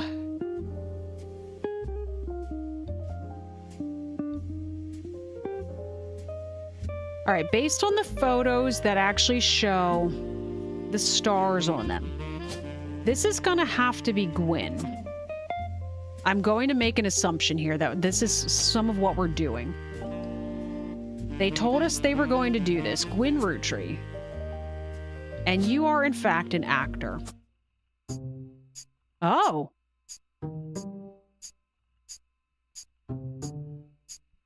These 3 entities are correct. You also unlock the following entries. Booyah. Okay, well, I know where some of those go. Oh, well, I've already got them filled in. Okay, fine. Since we have her place there, I'm again going to make the assumption... Oh, it said locked. Ah, good call. So, Gwyneth...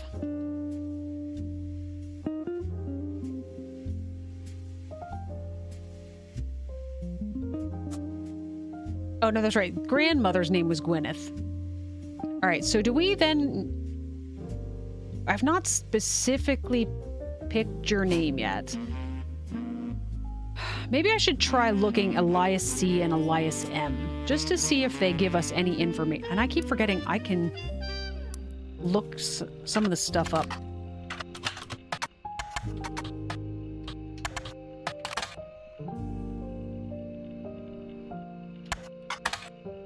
Do I have to put periods? I don't feel like I did in some of the other instances.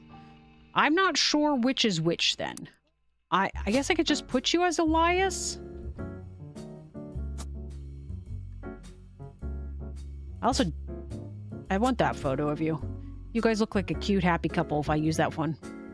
Is this game related to Galley? It has some similarities. It is from the same developers. That is actually what made me want to play this game, is because it's from the same developers as from Incident at Galley House. If my timeline, my understanding of the timeline is correct, the developer developed Incident at a Galley House. It was primarily a text-based game. Then they built this game with somebody that worked with like the graphical interface with them. And when they realized this game was successful, they went back and kind of like remastered the Incident at Galley House, is my understanding. All right.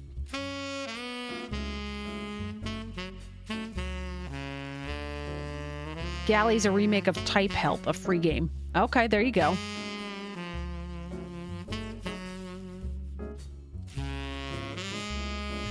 All right, so we do have... We've not actually looked up yet.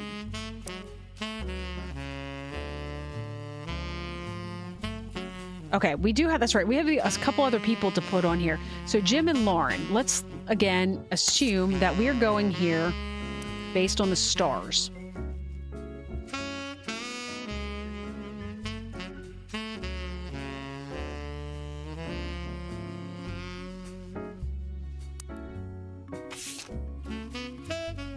Jim and Lauren Roottree. Jim is the... Lauren's the author. Jim is the... Wait, I thought we already put Jim in. We did.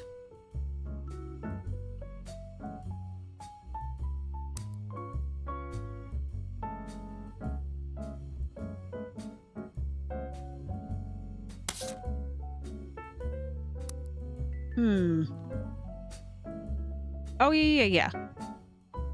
Okay, so I put Jim in here.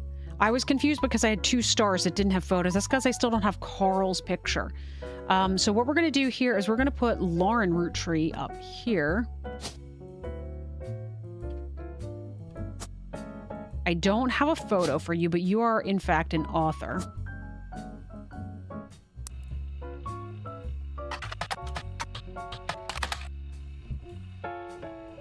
Known for her book, A Life Between Wars.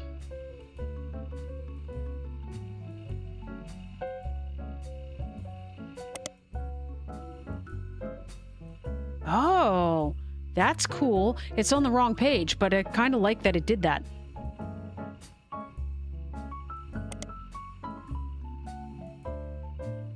That's true. We can look it up in...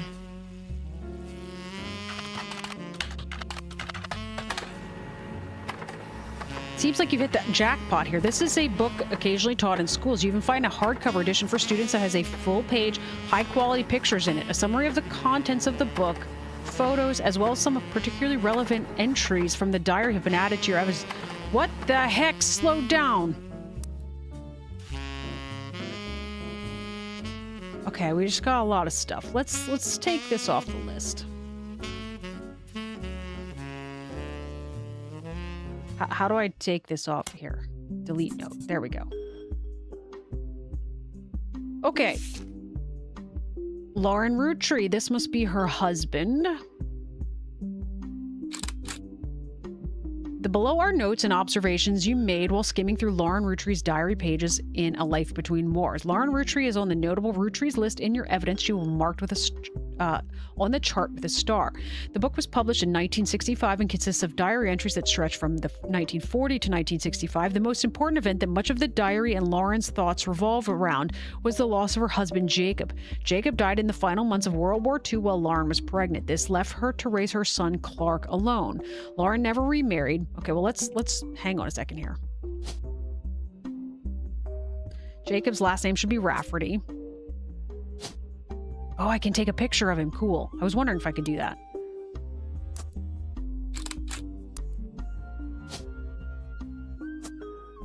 Okay. Lost for Jacob died while in the final months of World War II while Lauren was pregnant. This left her to raise her son Clark alone. Lauren never remarried and only had one child. By skimming through the pages of the diary, you glean the following information. She was the granddaughter of Elias and Gwyneth on her father's side. Her family... Okay.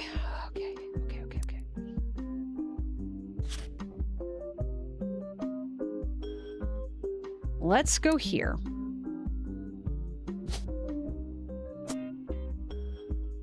All right, that should be her. Now let's go back to our page here. Her mother's family was called the Coselles.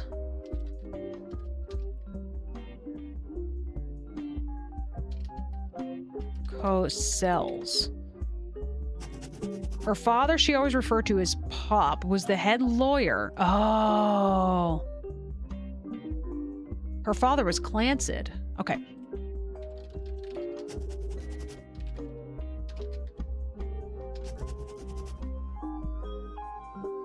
All right. It's clear from the context that the Roottrees have internal shorthand names for the different generations of their family. Lauren uses them often, 5 pieces. The first generation of children by Gwyneth and Elias. Lauren's father was in this generation. The next generation, Lauren's generation. The free spirits, the generation after Lauren's, including her sons.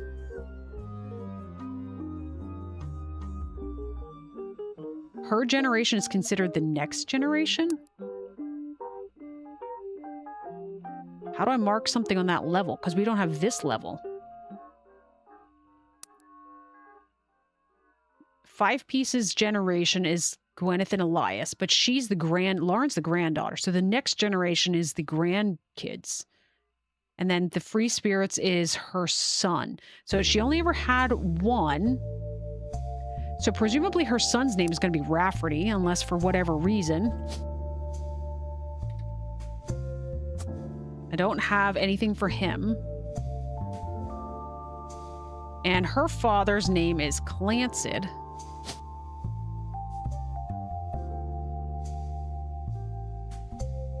Okay, they have him as Clancy Edward. I swear it said in that one article his name was Clancid.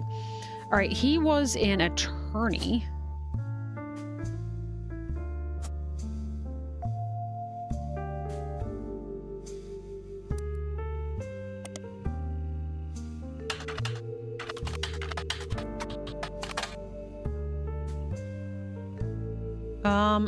Oh, okay. The Clancid, it was just the trust. Okay, let's see here.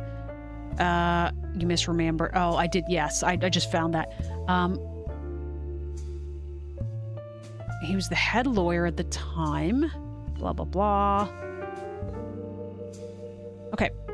So that all looks good. I don't have a picture of him. Is there anything in here that might give me a picture? I do have a bunch more stuff to look at, though, in the evidence. Maybe we should just keep going for now, so we don't get hung up on one thing. Although...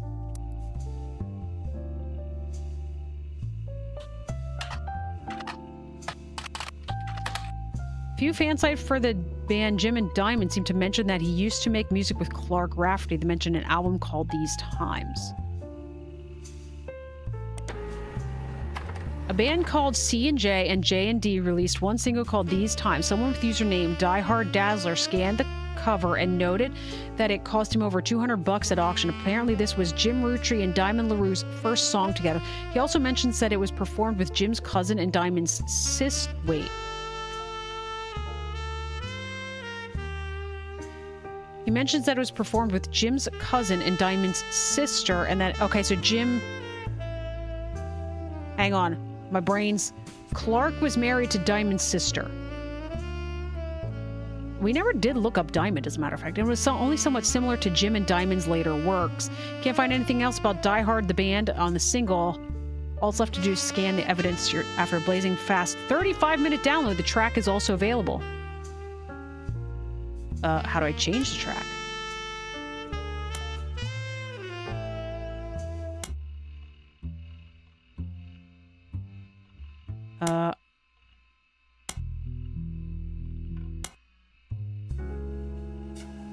These Times, it was called.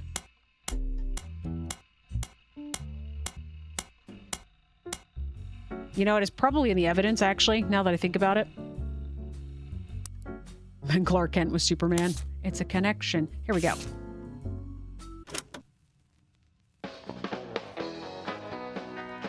There we go. These Times is an old single from a folk group, C&J and J&D. You have a scan of the album as well as a recording of the title track, thanks to a collector of Jim and the Roottree memorabilia. The website also lists the song's credits as music and lyrics by Clark Rafferty and Jim Roottree, backup vocals by the LaRues. On it is a sticker that says Folk Style Songwriting Catchy, MMM Magazine.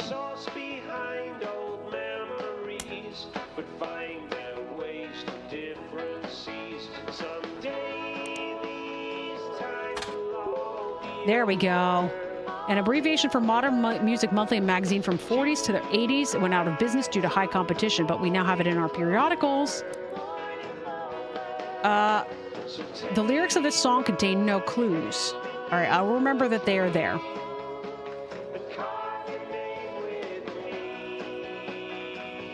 Now, we didn't look up Diamond LaRue. Did we put her in the thing, as a matter of fact?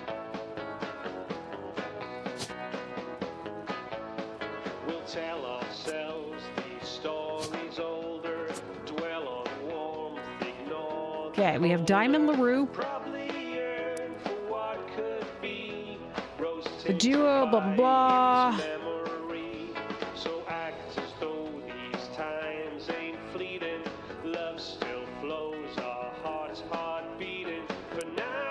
These Times, let's check the periodicals.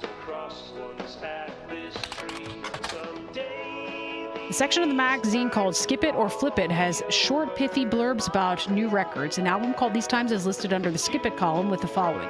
These Times, a new single from C&J and J&D, Clark Rafferty, Jim Roottree, and two of the LaRue sisters. Amateurish folk-style songwriting is catchy at times, but ultimately doesn't do anything new. Can we look up LaRue's?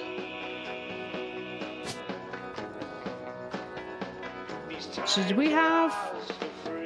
Is he also an artist then? LaRue. We've got Jane and Kim and Jessica and Katrina. Oh, gosh. Oh. There's a search all periodicals options in the settings if you want to enable it. Sure.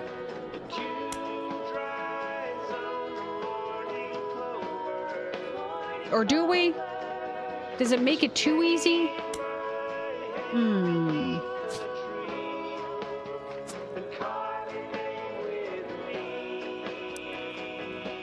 Let's go to Spider Search.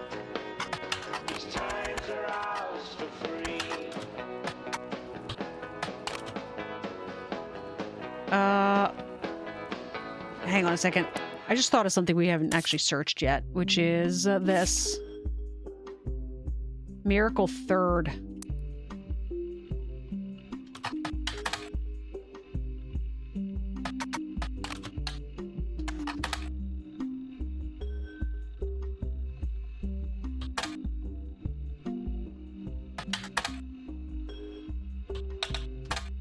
Okay. just wanted to double check because we've got a picture that we have not actually identified yet. All right, let's go back here.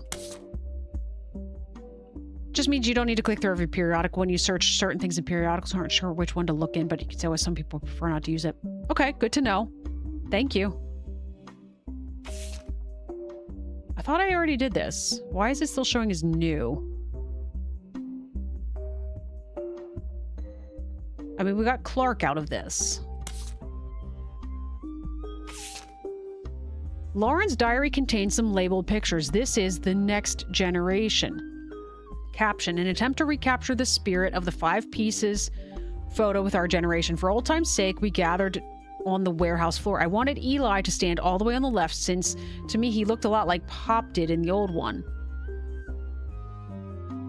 But I was outvoted by my brothers. They insisted the 4 of us stand together, and so we clumped up in the middle and let everyone filter in behind and in front of us. What? Okay. The only one too good to make an appearance was Gwyn. Grandma insisted we include Sam even if we didn't want to. None of us understood why, including Sam. I also didn't think it fair Miracle made it in since he's technically a 5-piece.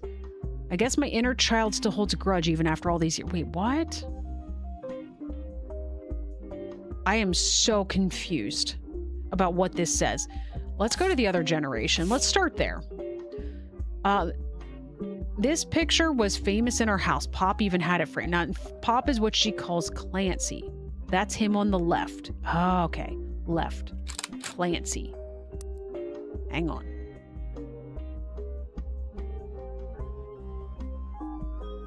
Correct me if I'm wrong. We're supposed to be looking at Lauren Roottree's stuff here. So Clancy Edward Roottree, you are...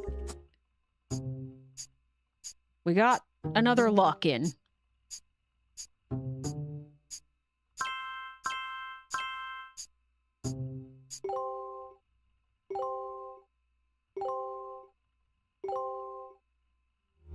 Booyah.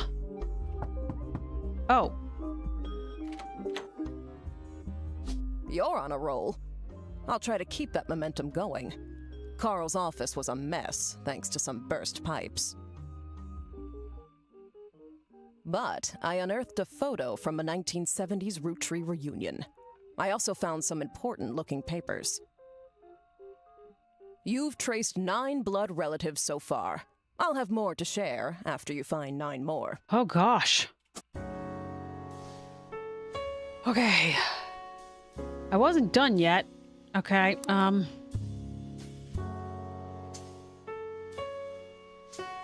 It was taken in 1935 to celebrate the move to the new warehouse that Eli Jr. designed. Angie and I both wanted to be in the photo since Miracle was in it.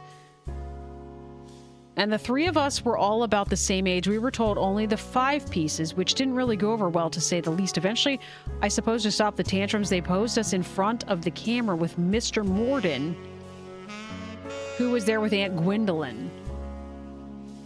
Gwendolyn. Okay, I find out years later that they never even took a second photo. So there was a Gwendolyn. So these are the 5 pieces? So this has to be Miracle Jr. Dad. He was supposed to be significantly younger than all the rest of them.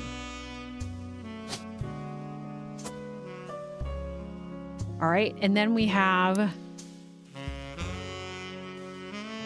Angie and I both wanted to be in the photo since Miracle was in it, and 3 of us were all about the same age.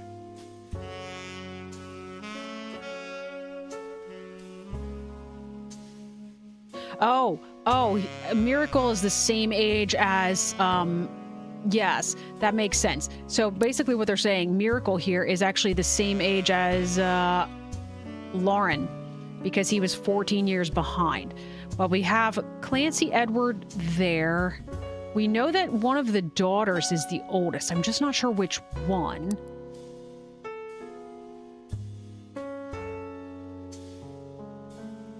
So there's somebody named Angie, who must be a Roottree. Let's add a note about that.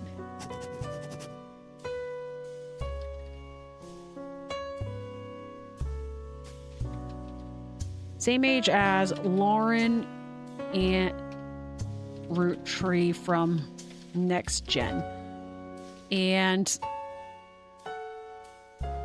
Oh, I wasn't missing a generation. I was thinking the 5-piece generation was up here with Gwyneth and Elias, but it's actually it's the kids. And okay. Let's add that in there.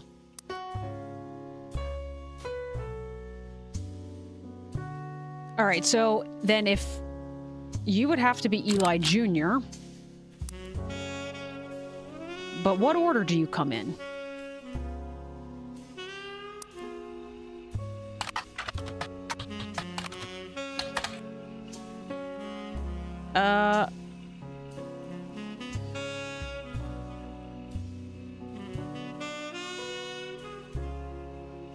Right, we looked him up and we tried looking up Hunchtop House. We didn't come up with anything. You are definitely him. I just don't know what order. You're definitely not first. Let's put it that way.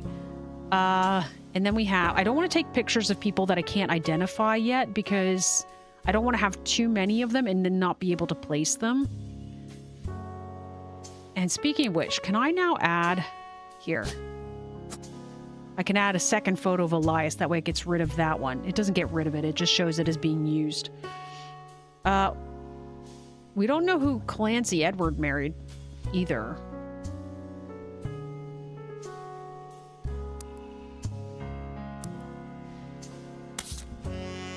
Okay, now that we... Oh gosh, an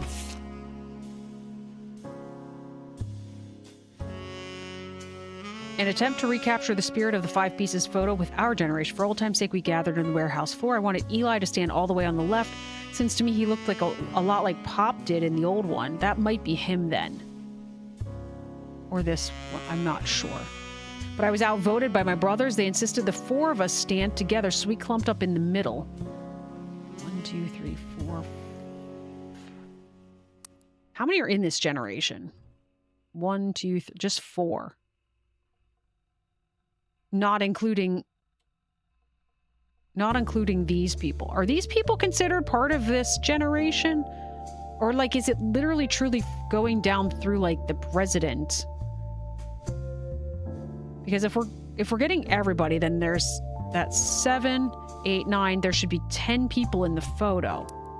1, 2, 3, 4, 5, 6, 7, 8, 9. And said Gwen isn't present. So it is 10. Okay, so there's 10. There's supposed to be... It is everybody. Good lord. Okay, that's going to take a while. Okay, fine. What is this? This photo was tucked inside an envelope with a letter beneath a candle in the corner of his office. The letter says, to Carl and Brenda. I'm sorry that you were unable to attend the funeral. It's traditional to have it as soon as possible, and Ernie, more than anyone else on earth, knew how busy your job can be. I've enclosed a Shiva candle, identical to ours if you'd like to pay your respects, though it's not expected for those outside of the faith to do so. Ernie was a man full of love, not only for his family, but for his family's legacy. He had an immense amount of pride for the work you 3 did together, as well as how Carl has carried on for him after taking over. So, Ernie?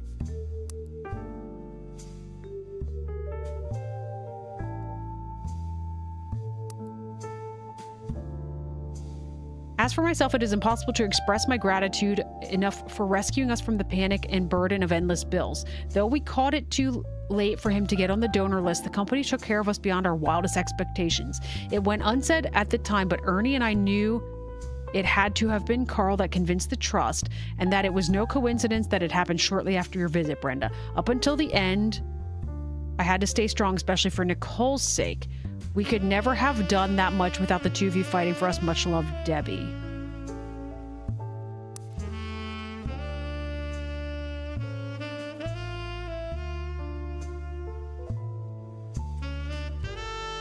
I would initially say that maybe that's the dad, but it almost makes it sound like that's a sibling, and he took over because the guy was sick.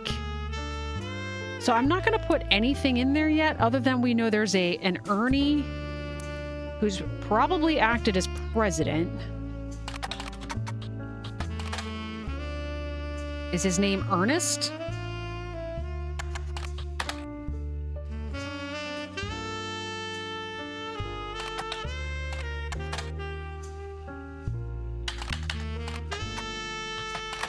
I do have a list of people I should be looking at.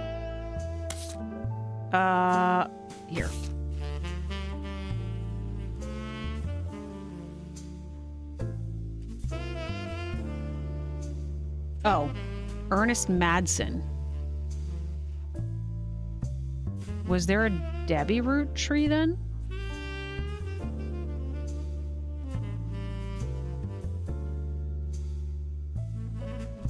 Deborah Bean.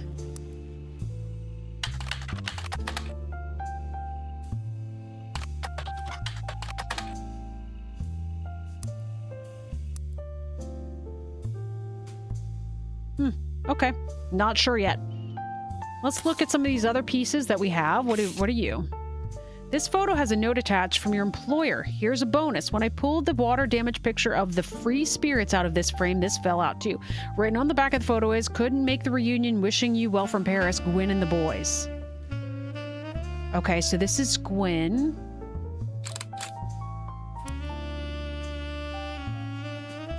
Where was Gwen on our tree?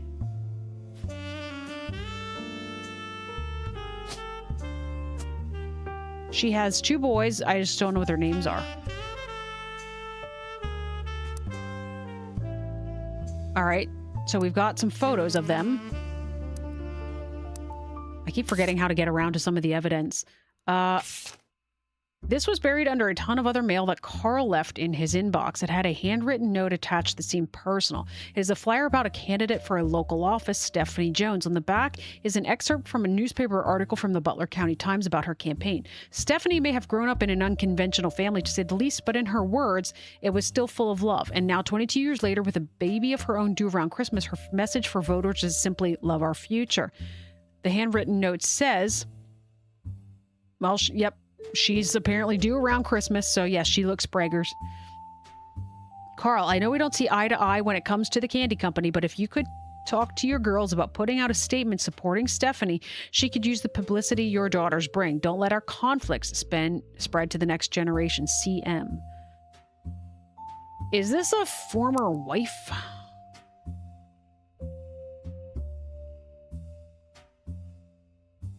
Unless it's, I was going to say maybe a sister, but he didn't have a sister.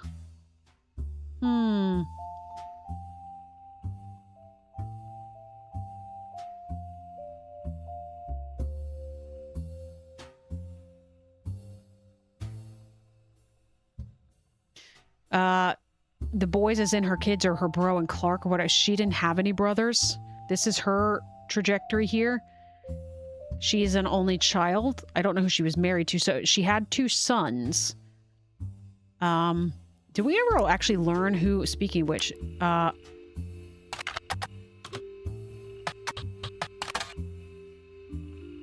it doesn't say who she was married to.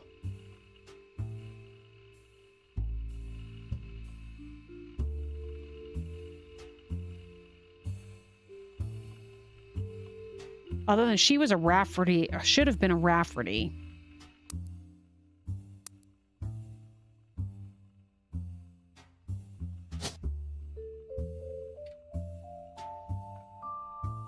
There's a Chris Rafferty.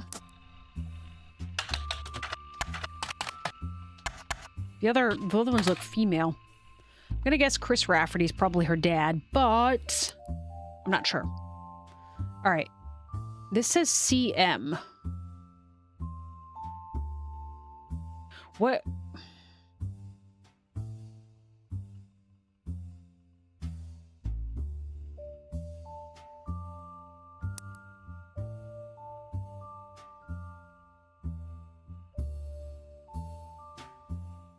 I am so confused. So Stephanie must be a cousin of some sort, perhaps? Let's look up Stephanie Jones.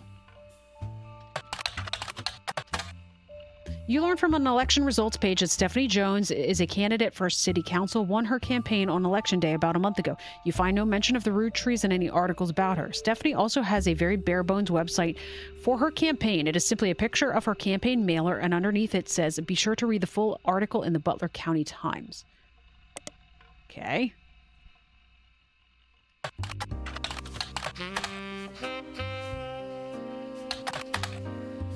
The most recent mention of Stephanie Jones is a small report detailing the election results from last month's election. Stephanie apparently won her election.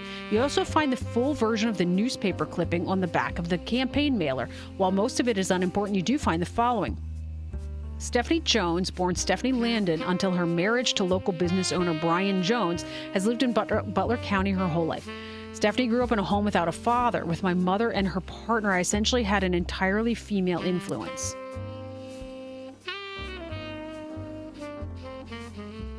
I'm trying to find where siblings offshoot for some of these things.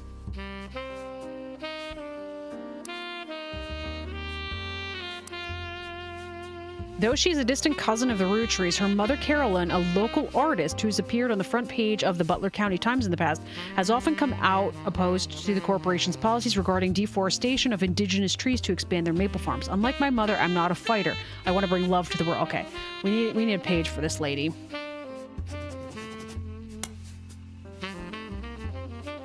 Stephanie Jones was previously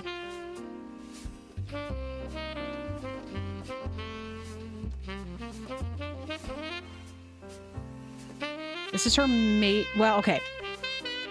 Previous name. It doesn't say maiden name. It says her that was her. Oh no, it does say born Landon.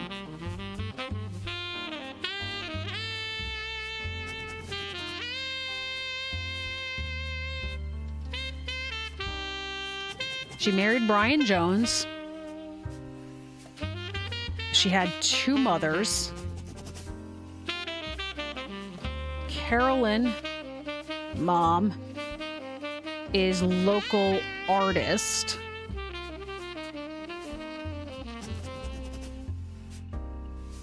All right, and then it says she's appeared on the front page of the Butler County Times.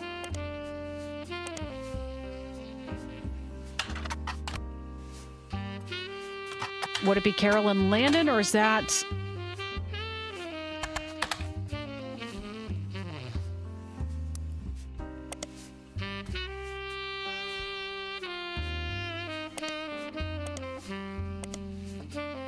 Okay.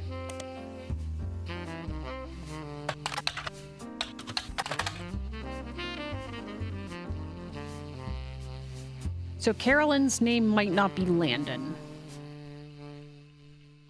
We don't know where she got her maiden name from. Let's go back to Spider Search and let's check Stephanie Landon. Nothing. How about Brian Jones? Is a famous athlete who broke a pole vaulting record in 1954. He doesn't seem related to the Rootrees. If you're looking for a different Brian Jones, you need to search a more local resource. Okay. There are many advertisements over the years, as well as a small article from 1995 about Jones Graphic and Print. The article is a piece about Brian Jones taking over his father's print company after 20 years. Brian seems not to have let it go to waste as a marketing opportunity during an interview portion. I've been in and out of that shop my whole life. My father taught me everything I need to know, everything there is to know when it comes to getting the job done right and getting it done quick. We've been a printing staple of Butler County for years, and even the Butler County Times uses us for their coupon pages a few times a year. Thanks, by the way, he laughs. But still, whether you're a new client or one of their regulars, nothing will change. Come on down for the best prices on bulk printing anywhere in the state of Pennsylvania, or search for us online. I designed the website myself.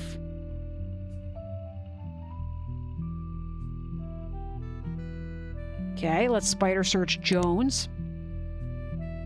Jones Graphic and Print is a company that, according to its website, has existed in Butler County for some time. The website seems fancy. It even has frames. The website lists the address, hours, and a few examples of clients and the type of work that was done for each. Stephanie Jones campaign mailers. Roottree Candy Company various banners and posters.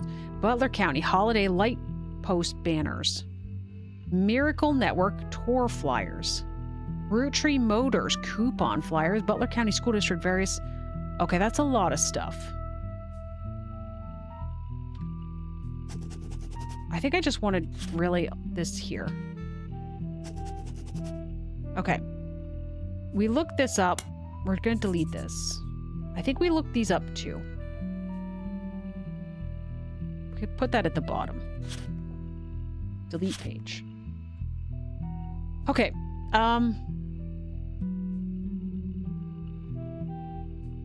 Like, we've never even looked at Roottree Motors.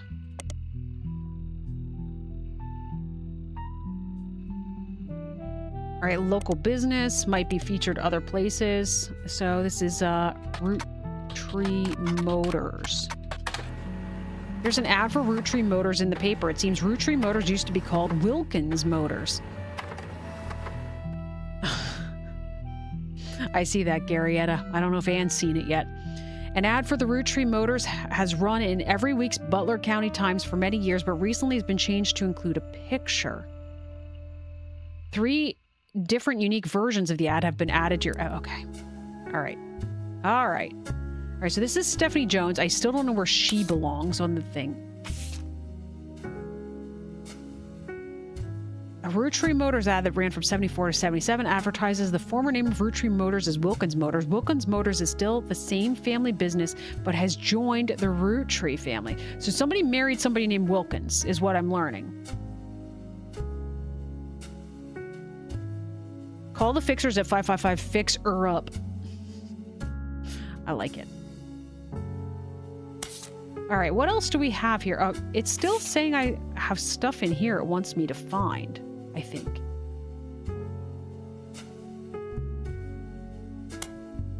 Oh, there's more pages. The entry title, Complaints from Lauren Rootree's Diary, written in 1953. This entry seems to focus specifically on one of Lauren's family members, Gwen, who is on the notable Rootrees list. It seems everyone has something to complain about. Gwen, as an only child, complained of loneliness. I told her that being expected to watch after 3 younger brothers didn't feel like a blessing.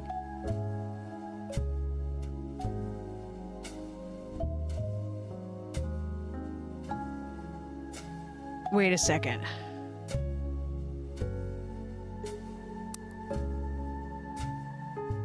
Okay, so these are all brothers. I was thinking that told us that... Okay. Yep. That makes sense.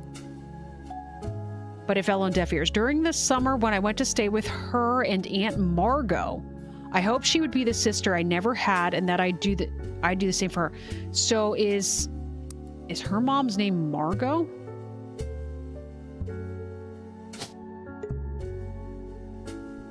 Margolite Roottree. I'm going to go with that. And her father's name was Rafferty. Do we know what Rafferty?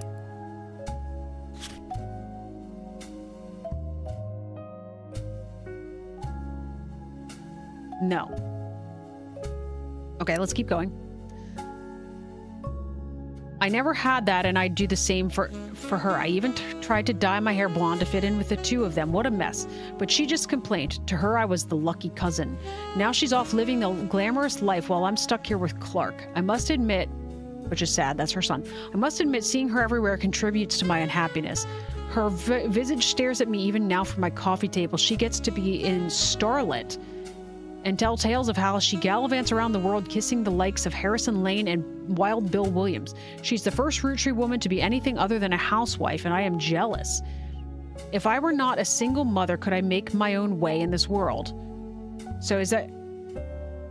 You're not a... You were an author. But I'm off topic. A girl with all the luck in the world was jealous of me, and now, though I have been undoubtedly burdened by terrible tragedy, I am also lucky to be born into a family that can support me for eternity. I can raise a child without worry, unlike countless other widows. If any of them were to hear me complaining, they would rightfully scoff just like I do at Gwen.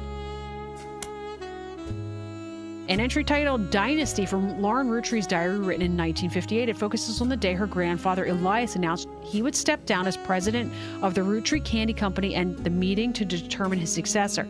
I wish I had been a fly on the wall today. Clancy told me that everyone got quite heated. Granddad was furious none of his sons would take over as president, but that's what he gets for holding on to it so long. With architects, preachers, and lawyers, nobody's got time for candy. So with the 5 pieces refusing to step up, it came down to us next gens. Oh, it skipped that gen. Pop argued at length that the company should stay within our branch of the family since we still have the Roottree name. There was... Okay, I'm not even sure Clancy would have wanted it, but he's the one who was volunteered.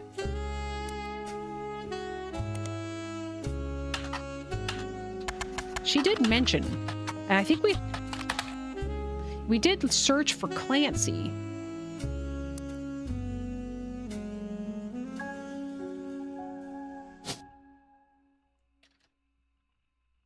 There's a Clancy Roottree Jr.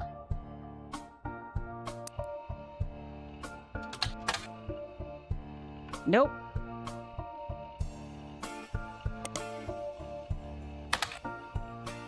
Okay, nothing. All right, let's keep going. Instead, it ended up going to Zach, even though his surname doesn't match the candy. He's the firstborn son of the firstborn 5-piece. Okay, so he's not... All right, I understand what is happening here. So it's all the way down here.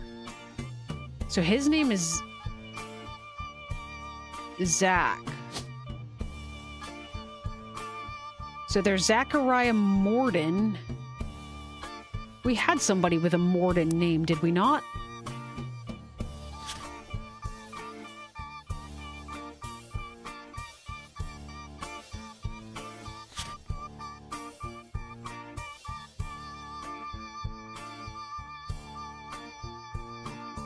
That's a really annoying song. Whew. Sorry. That was rough.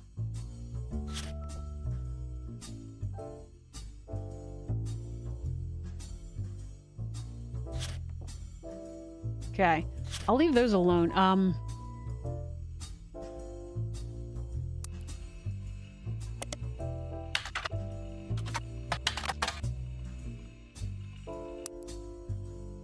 It was Zachariah Morden or Zach Wilson.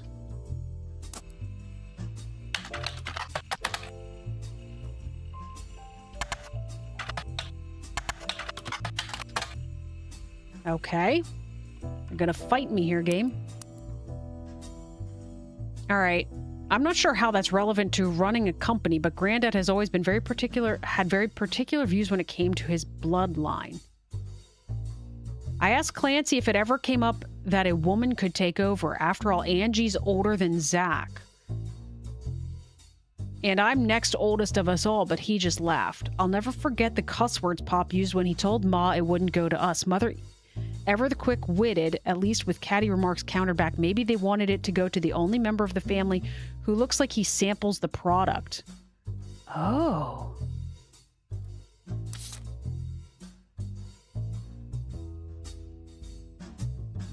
So this is the 5-piece, so it's not you. This has to be him then. This is Zach.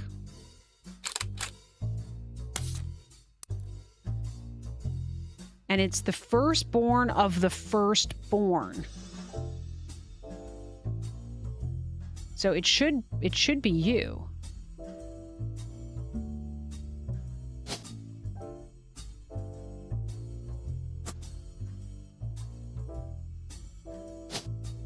So you should be president too.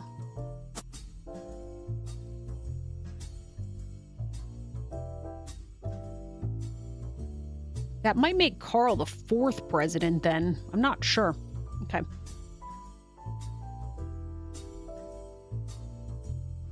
All right, so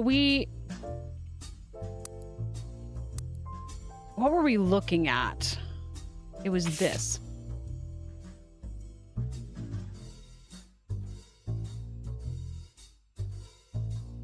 Okay. An entry titled Sam from Lauren Roottree's diary written in 1963. From a previous entry, you learn that Elias Roottree had given in to his wife and announced that Sam, an obscure relative, was to be included in family gatherings. Gwyneth had been pushing to include Sam for quite some time. Lauren writes, why Sam? I have many distant relatives I've never met. After all, Granny has sisters. I'm trying to follow the family tree here. So Elias and Gwyneth are the very top tier. They announced that Sam, an obscure... Okay. Granny had sisters and Granddad had a brother or two, but I was told, trim their branches from the family tree. So why is Sam special? Nothing adds up, and I'm not the only one to realize. So presumably, Gwyneth had a previous, either a lover or a previous marriage, maybe. Angie summoned all of the next gens to a secret meeting in Zach's office. Gwyn's in Paris, but the rest of us, including Miracle's boys, spent ages trying to unravel the mystery. I didn't recognize Sam at Uncle Junior's. At Uncle Junior? Wedding to Patsy last year. Oh my God, I'm getting so lost. At the reception, when I asked who Sam was, Pop shushed me and said it was complicated.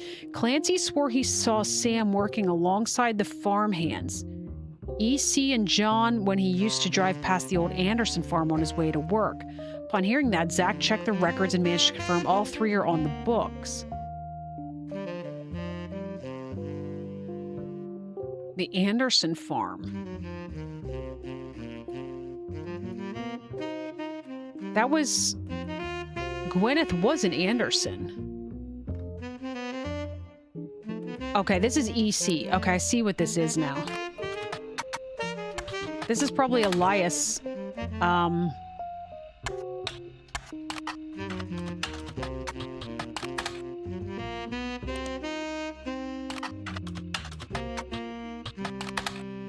Okay, just double checking.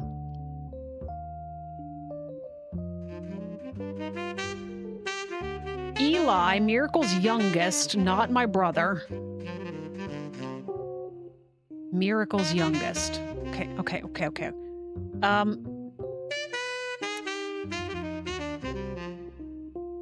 Miracle is over here. So he's got a boy named...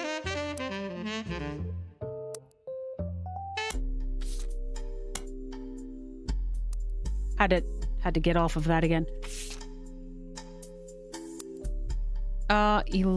Eli. Apparently when he was riding his mini bike alongside the farm a few weeks ago, Sam gave him some old tools and taught him how to make the bike's engine faster.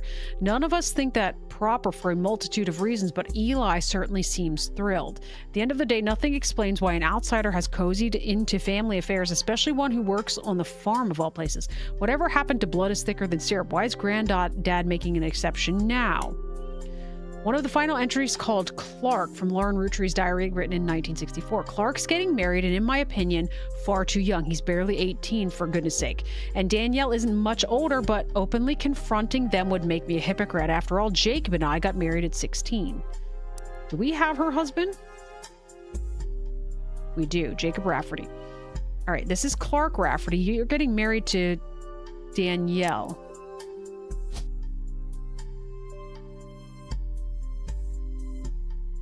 Danielle Franks.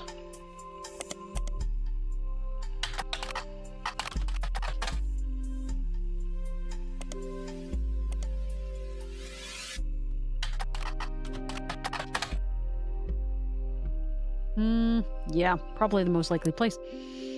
All right. Clark, like the rest of his generation, is a free spirit. What else do you call a group of kids growing up that's with more money than any one person can spend? They all aspire to be musicians and artists and dancers and all sorts of nonsense. The only one who has any discipline is Carl, but that's because Pop forced Clancy to send him to the academy. That's right. There's a brother named Clancy, and then he has a son named Carl. We still haven't figured out where Clancy Jr. belongs here.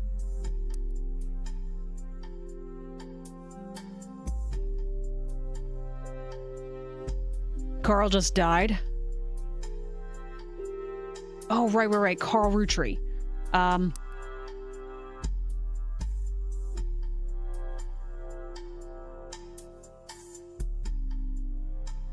Okay. We never did get his... He's not a CEO. We didn't label his occupation yet. We still don't have his freaking photo even. Even though he was on the news and we could have gotten it from there. All right.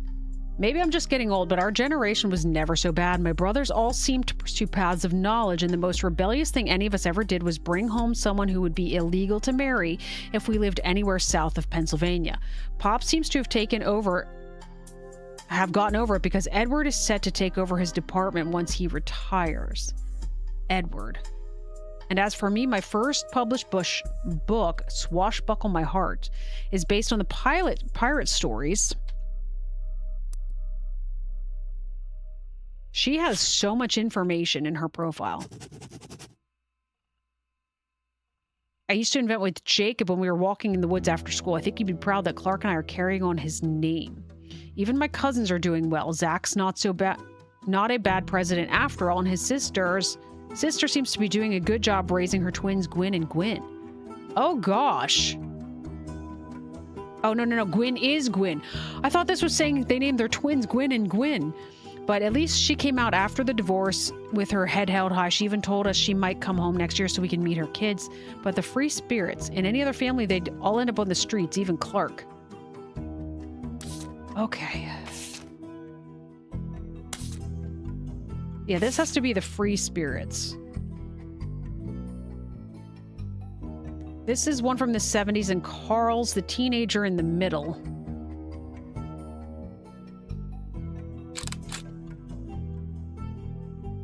Sorry about the water damage. A pipe burst in Carl's office. On the back of the photo, in childish print writing, it says November.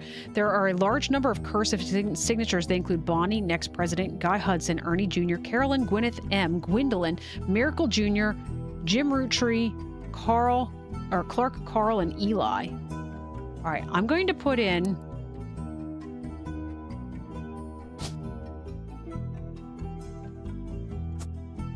Carl. Whew.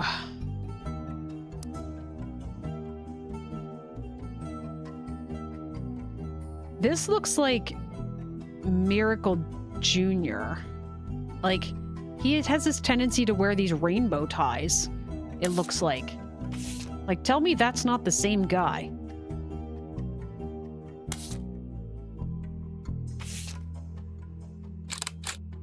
I'm going to put that in his profile.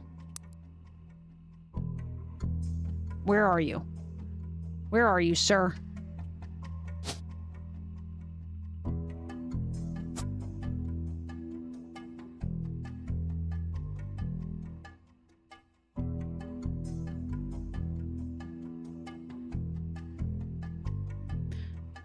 This didn't lock in.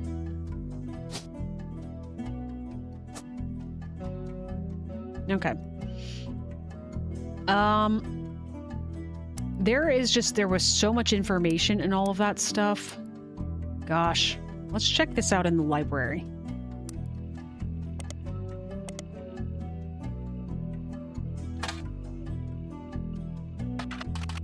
This was her first book, so this may not have been released. Re-released as X Marks the Spot. Oh.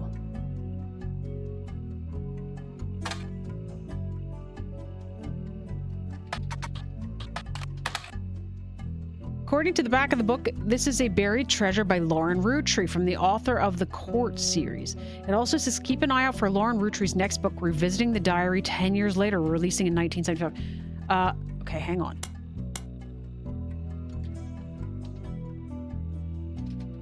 Released as Rafferty.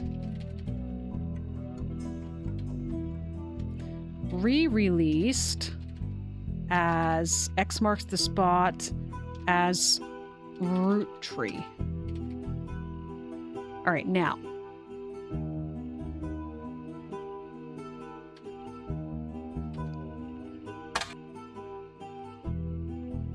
Releasing in oh, yeah, I wouldn't need the...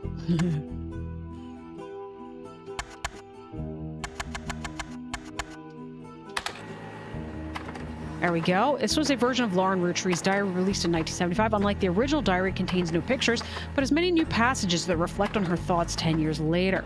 One major event happened between releases that changed Lauren's outlook on certain subjects, the death of Elias. A summary of the fallout has been added to your notes, as well as some other pages. Okay. This is so much stuff. Okay, what is this? Oh, there was more stuff on here. Okay. Oh, no, this is it. Revisiting the diary 10 years later. The new diary opens with an explosive incident that happened in the decade between the release and re-release of Lauren's diary. Elias Roottree had died, and during the reading of his will, there was an audible gasp when a certain name was read aloud, Samantha Roottree. Although Sam and her children were not meant to receive monetary inheritance, he had a stipulation that she retain the rights to run the farm and any and all decisions related to it. It was then that the scandalous secrets came out. None of the 5 pieces were surprised, but it was quite a shock to everyone else, including Sam. She had been told her parents died. Apparently, Sam was the illegitimate daughter of Elias Jr. and Patricia Christensen.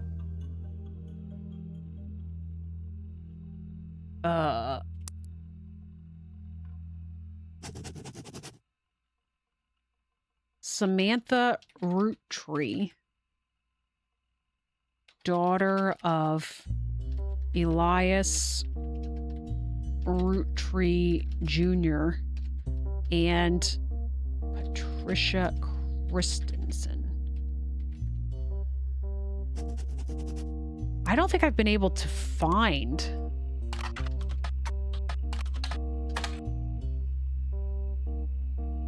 Oh, right. He's the one that's... Okay, yeah, we did know about that. And again, presumably, I would have to probably guess that it's, like, that's going to be the firstborn. Like, we know the firstborn is a daughter. And then... But then we have... I imagine this is probably Elias Jr.? Well, it is, because this is Margot. Okay. Elias Roottree Jr., you belong here.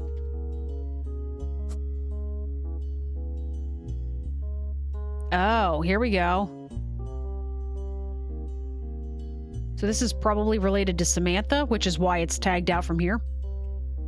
All right, so he was the architect. Correct me if I'm wrong.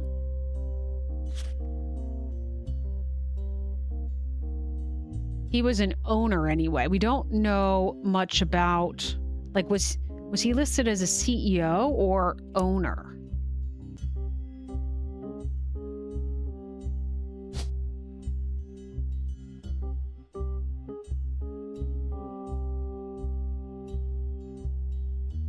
I mean, he also could have been an architect. We just know that he owned a firm.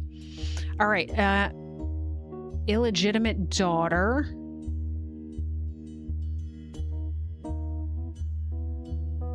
So I'm going to assume that is not his actual wife then. Patricia, the daughter of... We should look her up. Christensen Steel was a steel company in Butler County. On a World War II history page, you find that it contributed to the war effort by creating parts for vehicles. After that went out of business. Christensen Steel and Patricia Christensen both are mentioned in a book review for Steamy Correspondence by Tina Angelina.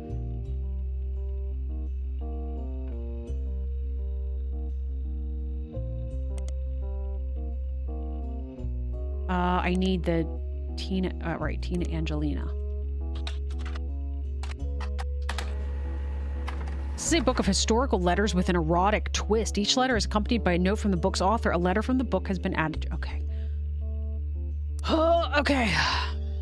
Patricia, the daughter of a local steel mogul, and Eli Jr. harbored a secret romance at age 16. She became pregnant, and after the birth, her father refused to let her see Eli Jr. ever again. Her baby Samantha was sent to the Roottrees. Elias hid her away with a local farmhand known as EC. Patricia was married off to a much older man and sent away. That was the end of that, almost. None of the next gens had ever met or heard of Patricia until she unexpectedly reappeared, now going by Patsy. After Patsy's husband died and she reunited with Eli Jr. and they finally married in their 50s, Lauren mentioned the wedding in her first diary without knowing Patsy's history. Eli Jr. had never taken another love. Okay, so it is. Her name's Patsy. Hang on. Patsy.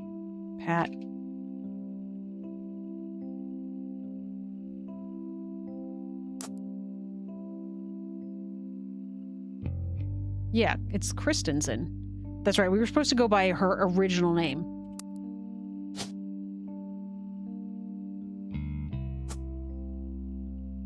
Okay. Eli Jr. had never taken another lover. Lauren, ever the romantic, had quite appreciated this. When Patsy and Eli Jr. finally married, Elias decided Sam should have been a Roottree in the first place. Even though she was not part of the Clanson Trust, he wanted to include her in family affairs. That was what led to Lauren's initial entry as Sam. So we should be able to go ahead and add Samantha Roottree. All right. This is a page of additional notes and context from the 1975 10-year anniversary re-release of... Oh, right. Clearly, I did not know our true family history when I wrote this. I didn't even know Sam was a Roottree. All of my doubts were ill-founded. She's a fine woman.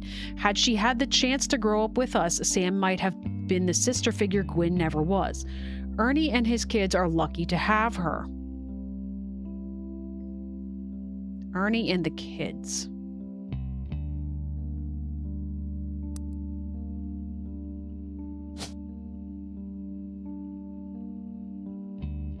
Okay, I don't know about that then.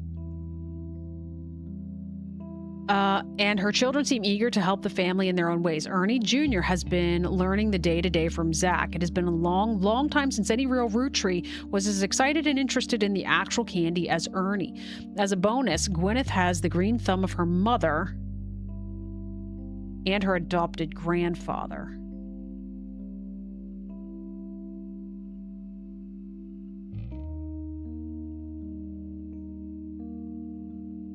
One second, guys. Sorry.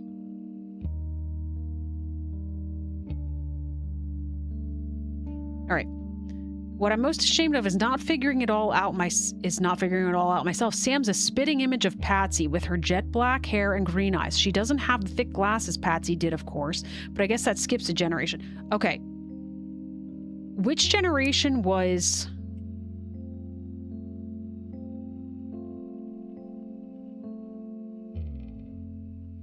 Okay. So we should be able to figure out Patricia. We can't assign a thing to her yet, though.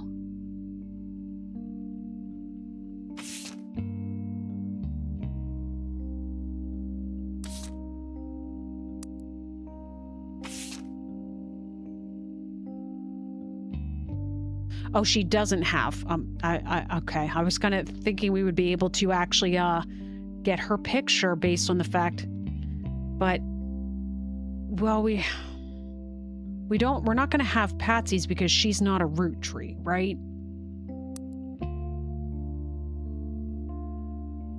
So we don't have a picture of Patricia Christensen, so we don't really know. All right. However, out of the 5-piece generation, hang on here, let's get a couple things done here. You're Elias.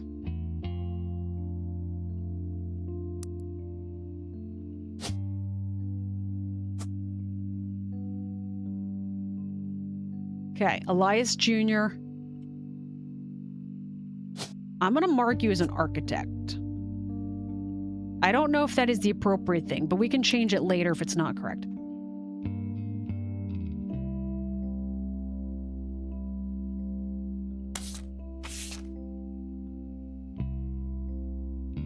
Sam's a spitting image of Patsy with her jet black hair and green eyes. She doesn't have the thick glasses that Patsy did, of course.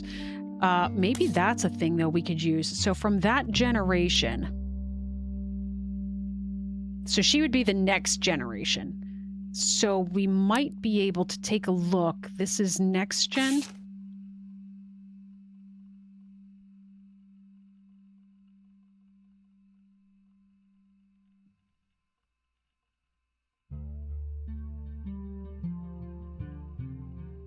Maybe not. There's so many people in that picture. I'm having a hard time. What is this?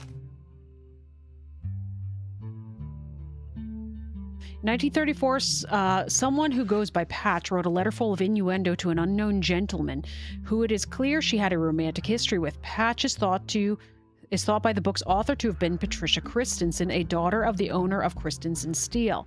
Her nickname was Pat, and CH were the first 2 letters of her last name, and Patricia Christensen was known to appreciate wordplay like this. Patricia, who would have been in her mid-20s when the letter was written, was married to an older man of no notable status. This letter was most definitely not to him. There are also a few passages after the steamy bits that mention a daughter, leading Tina Angelina to theorize that this letter was written to the father of a child she hid from society in some way. The letter ends on a mention of a twisted twin that seems to evoke imagery from classic literature.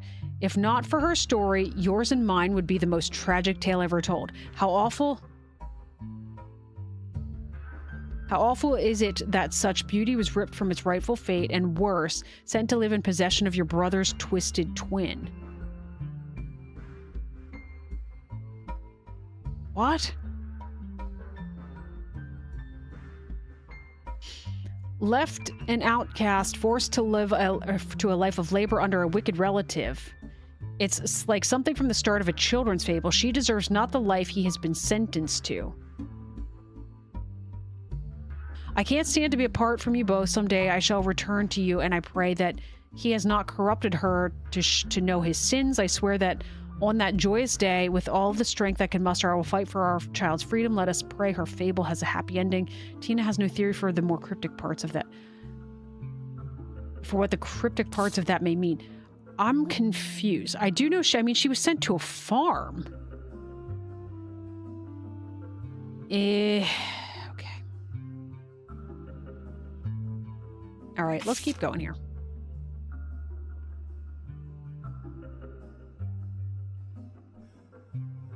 Where did we stop? It's hard to explain the look on Pop's face when they read that the farm's operations would pass to Samantha Roottree for as long as she was willing. I got flashbacks to when Zach was made president. Mother reframed it a bit to calm him down.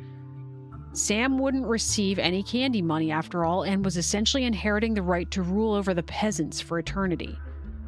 Pop warned us away from that farm for years. I never met EC in person, but Pop once referred to him as a confirmed bachelor. So he was, and I suspect that's why he kept us from there. Sam had to grow up in a house with him and his roommate, Mr. Miller.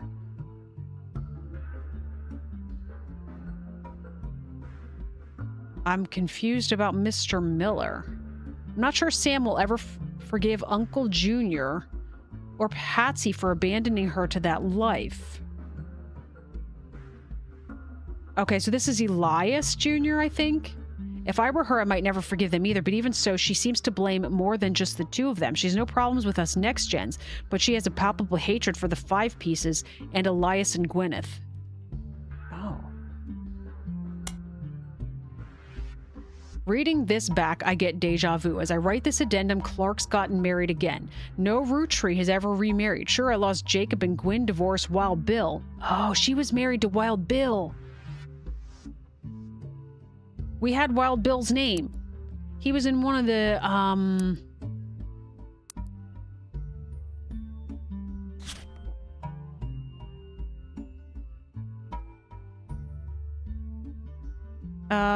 he was in one of the movies with her.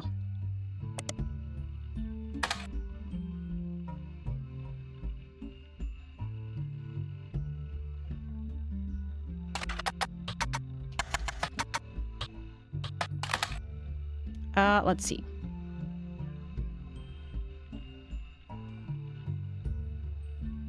Was it under... No. Oh, that's periodicals. We had information at some point that...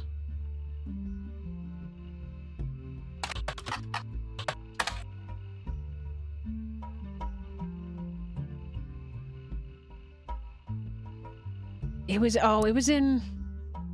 Oh gosh, where was it?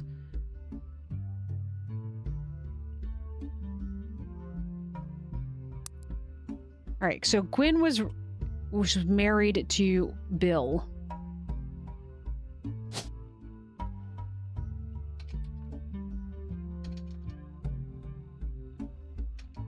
Okay, we don't have that. It was in Lauren's notes. We're in Lauren's notes. I mean, we're in the first copy of them.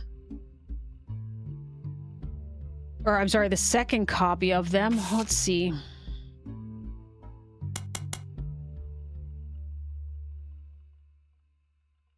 Wild Bill Williams.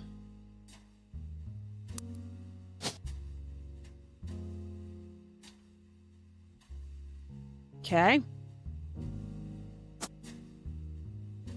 Maybe that's his Hollywood name. Okay. All right. Divorced Wild Bill just before she had her second. I lost Jacob. And Gwyn divorced Bill just before she had her second. Not that I can blame her for that. I've seen what she gets up to in Starlight, but neither of us ever took a second husband. With the way the world is moving, I guess it was inevitable someone in this family would remarry. I just wish it wasn't my son. I can only wonder if Clark's apparent disrespect for marriage is due to the lack of a real father. I did what I could, and Lord knows Eli C. stepped up and helped more than I can say for Clancy or Edward. So, is one of her brothers' names... I know Clancy's one of her brothers.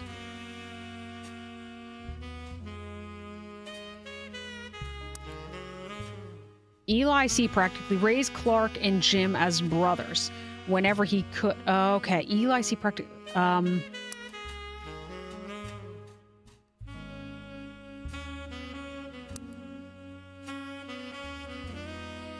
So presumably this one...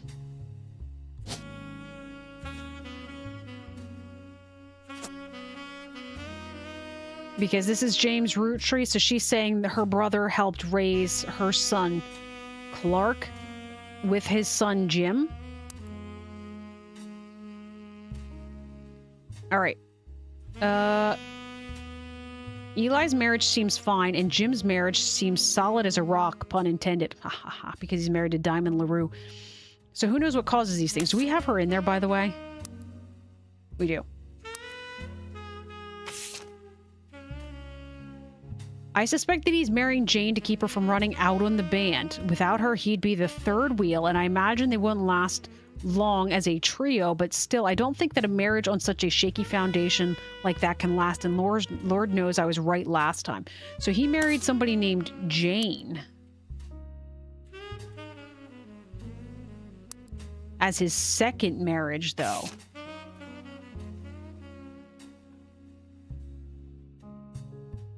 Do we have any notes about...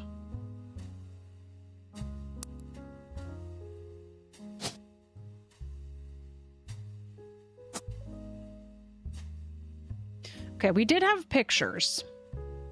I didn't like them. Where's our album cover?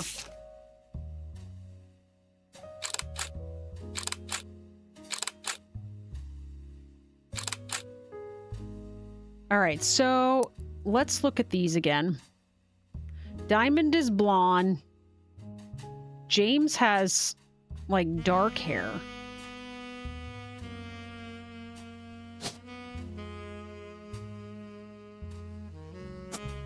She looks like the blonde one. Okay, we can't add more photos of him because we've not verified him. Clark, then, is presumably... This has to be that one.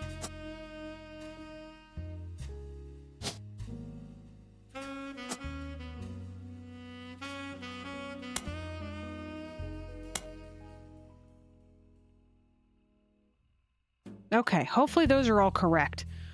Whew. All right, let's keep going.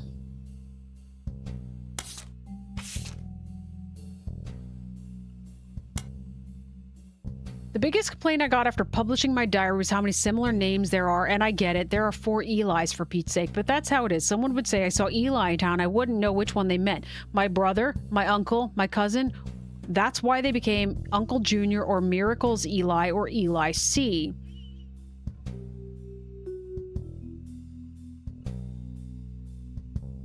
So this is Elias Jr. This is Eli C. or Eli...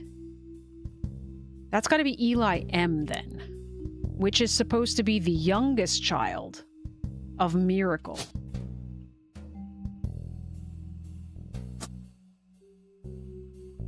All right. Our family's names were always unusual. Grandpa Elias was a believer in using the last names of each generation to honor those in the last. His father named Grandma's...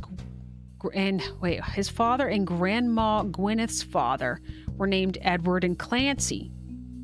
So now you can see where my pop's name come.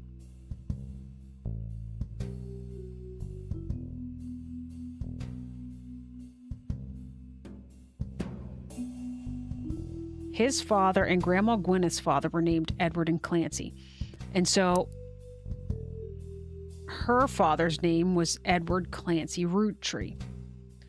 So what we're saying here then...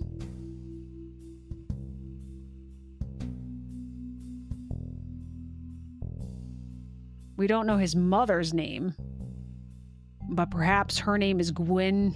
We did know that one of these is like Gwen something. One thing that's always been consistent in our family, though, is anytime someone's a junior, they're always the firstborn son. That goes for Miracle, Eli, or even Clancy. All right?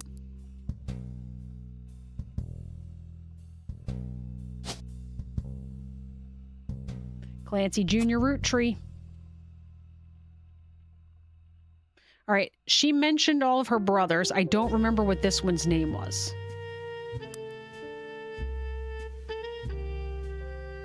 With the women, however, it all goes out the window. I think Gwendolyn got her name from some combination of Gwyneth and Carolyn, who was Elias's mother. All right, so Gwendolyn.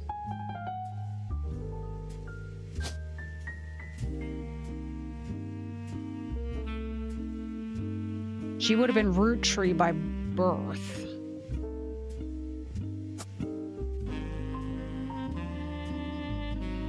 And then you would have to be... Oh, I don't know.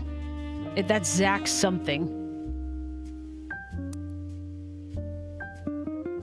Women's names tend to get all mixed up as the generations went on. I guess that's because there's no female equivalent of junior. So if you're reading my diary and confused, you're not alone.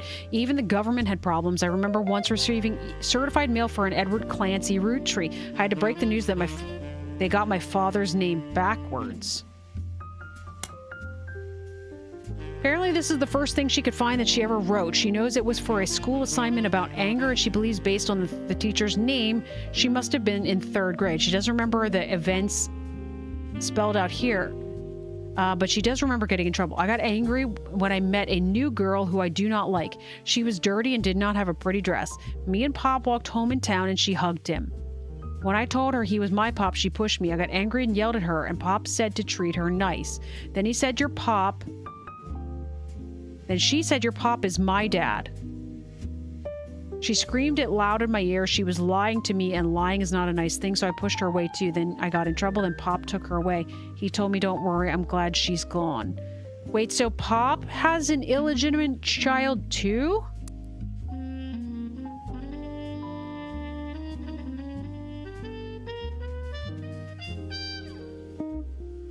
All right.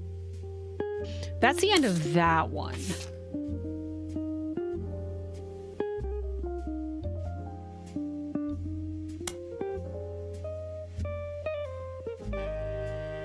I'm just trying to find where the name of the other brother was.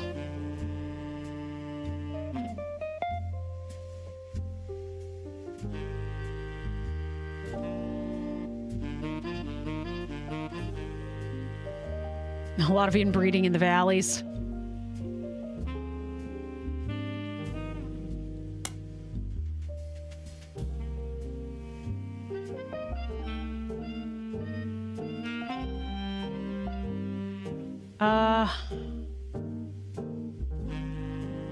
Was it in this one and I just don't remember?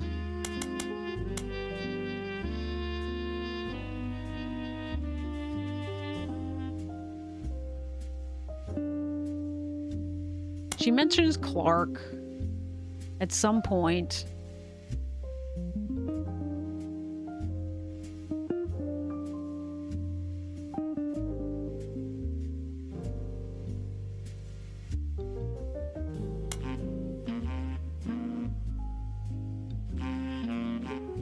Eli C. Okay. Lord knows Eli C. stepped up and helped more than I can say for Clancy or Edward.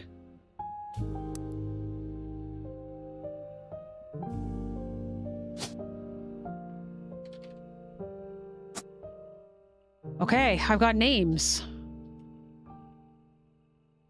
I don't know if they were the right names, but, well, that's the thing. All right, what else do we have that's got... Oh, this has multiple pages.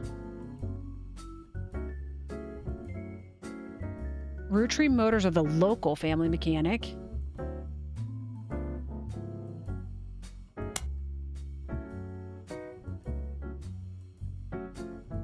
Tessa Roottree, our newest fixer, learned all there is to know from her Roottree Motors parents. Tessa Roottree?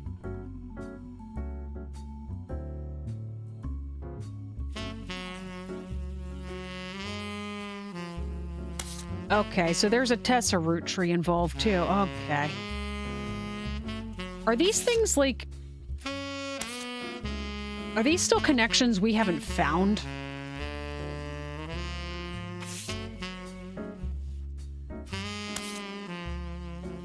Like...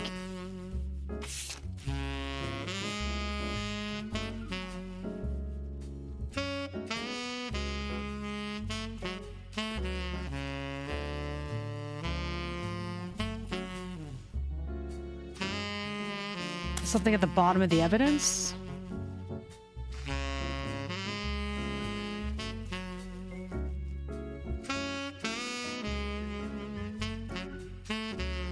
I can click on the mechanic and explains the... Okay, hang on. Where did it go?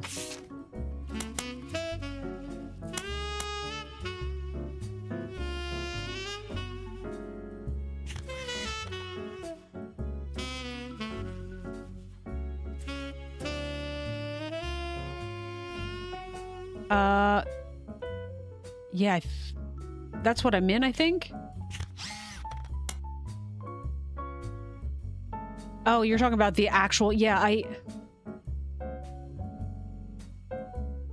kind of figured it's kind of like the incident at Galley House, and it's showing us the number of connections it has. But,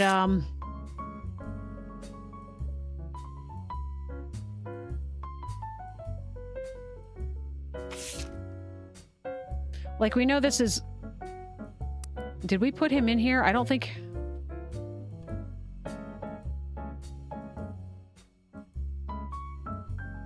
Oh, this is... yeah, we can put Miracle in here.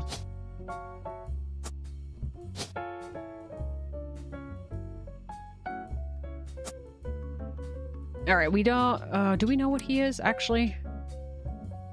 Youth pastor.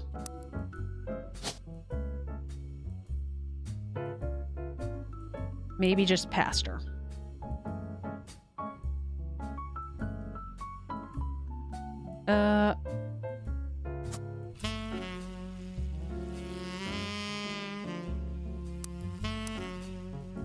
Miracle Third and his wife Nicole, who are said to be the youth pastors. I guess we can make them preachers. We got some people locked in. Oh, okay.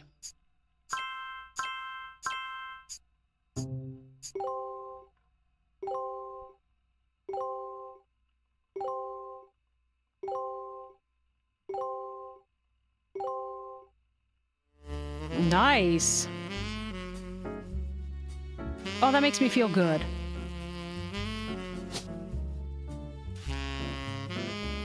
So she could either be Nicole Madsen or Nicole Smith. We don't know which one yet. We got some stuff locked in. Oh, that's exciting, guys. I wish we knew which one was Margot and which one was... It did say at one point that all of the women, up until a certain generation, were all housewives.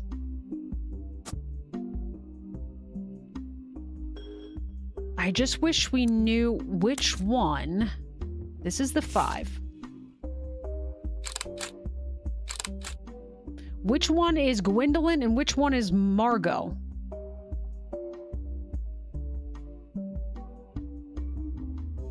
I suppose something. They posed us in front of the camera with Mr. Morden, who was here with Aunt. Oh.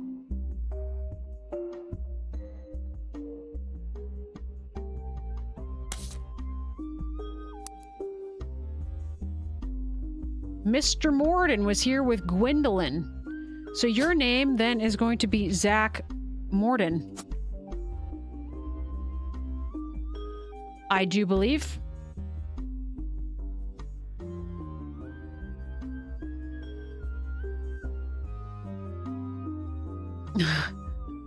Jordan Luke TV's not a dev. All right, so presumably you married then. It said Mr. Morden. Possibly James?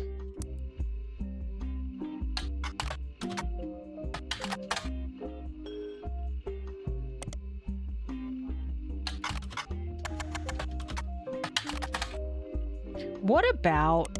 I don't think we've actually searched for Gwendolyn.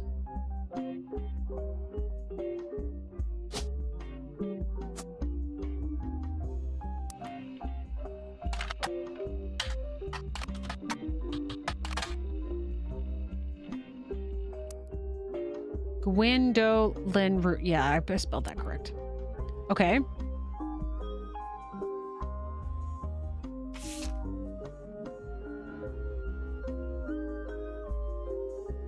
They posed us in front of the camera with Mr. Morden. I don't know what that means. Is there another page for this? No. Angie and I both wanted to be in the photo since Miracle was in it, and only the three of us were about the same age. We were told only the 5 pieces, which didn't go over well, to say the least. Eventually, I suppose, to stop the tantrums, they posed us in front of the camera with Mr. Morden.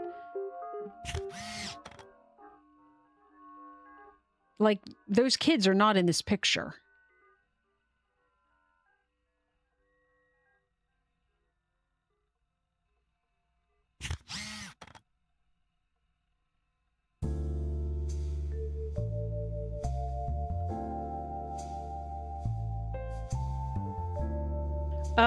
Oh, maybe that was what she was,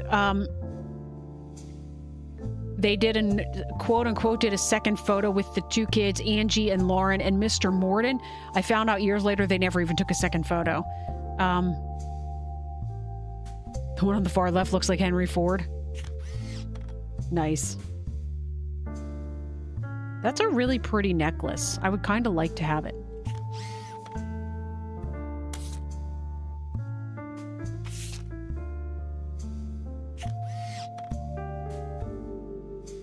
So we had Gwendolyn and... Yeah, these flavors have definitely changed then.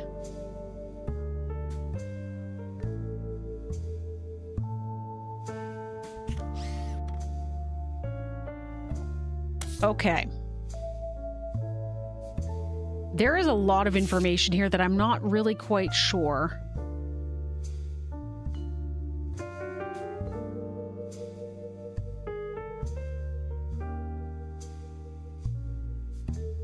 One, 2, 3, 4, 5, 6, 7, 8, 9. But it says Miracle's in this picture, and he's a 5-piece.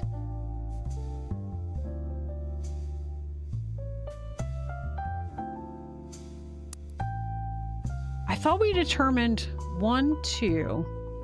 She wouldn't have been included because they didn't know about her yet. So 1, 2, 3, 4, 5, 6, 7, 8, 9. He would be the 10th one.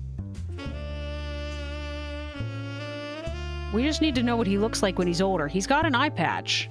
Is there a dude with an eye patch? Has to be you, right?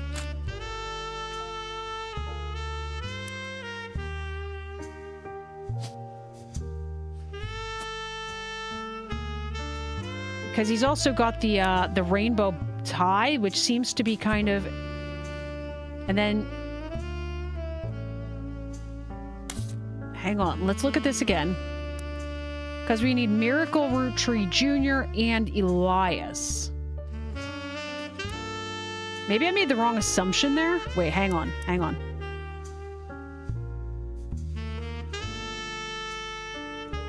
Because that should have Miracle and Miracle Jr. and Elias. Okay.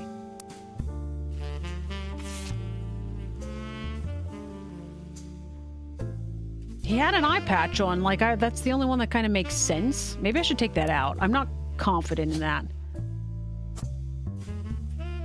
It might be this one.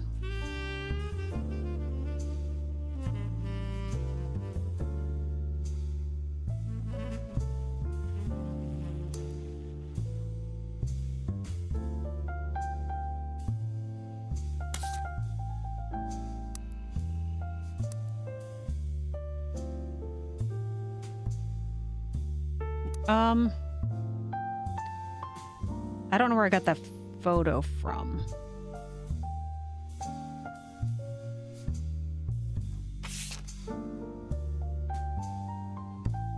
I don't think we know their names yet.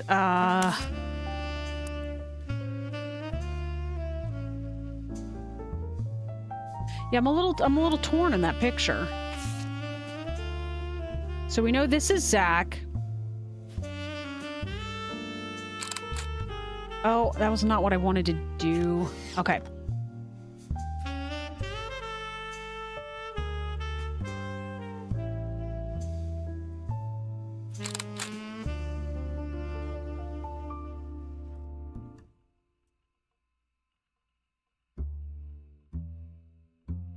He looks like the other guy.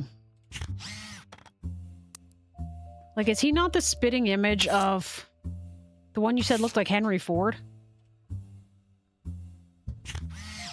Does he not look like this guy?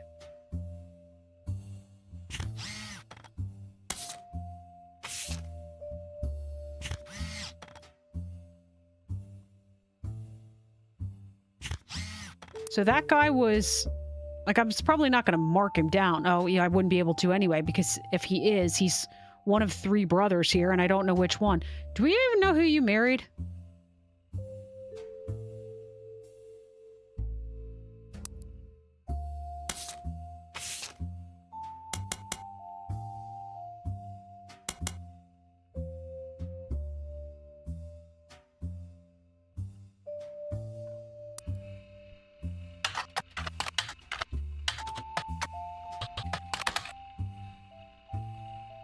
All right, he has da-da-da-da.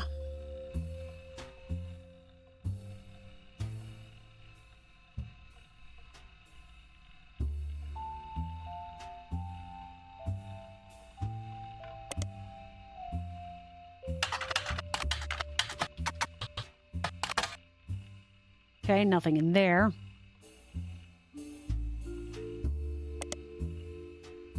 Clans and Trust was mentioned by many times in Business Watch. For more context, it's clear that it allows the entire Roottree family to earn money based on the profits of the candy company. The first article you can find from 1943 mentions that the infallible legal aspects of it were designed by Clancy Edward Roottree to secure the future of his father's famous name. You might be able to find more details online. Well, we already did that.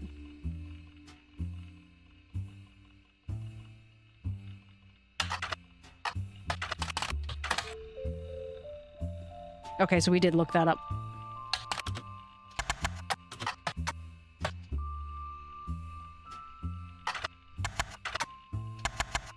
Rue. Spell it correctly. Oh, in an article from 1968, you find a small section focusing on young upcoming talent that Modern Music Monthly predicts will make it big. It has to say this about the LaRues. The LaRue sisters got their start doing session work for their great uncle's record label. If you remember any songs from 1960 to 65 that featured the voices of kids, they were probably involved.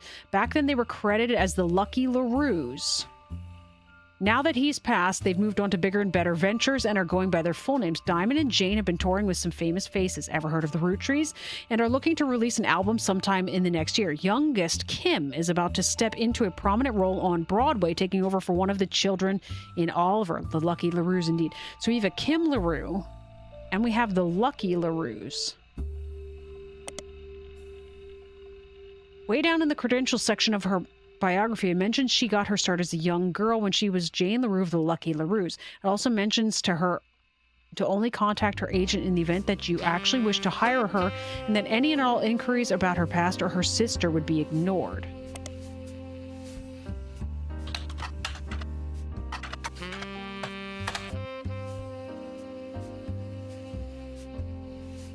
Okay. Okay, nothing there. Nothing for Kim LaRue. Her full name might also be like Kimberly. Roottree, like Roundtree, so they're making sweets reference. I don't know what a Roundtree is. What's a Roundtree?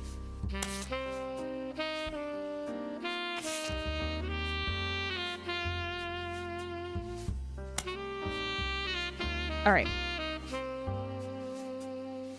There's an Angie. Let's go back.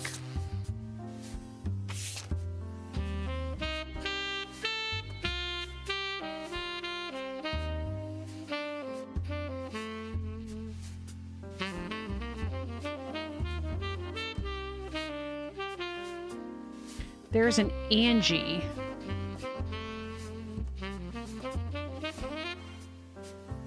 Did we ever search Margolite?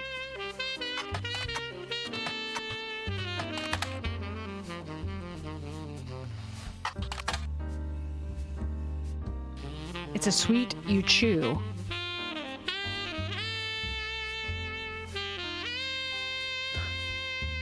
I'm not familiar.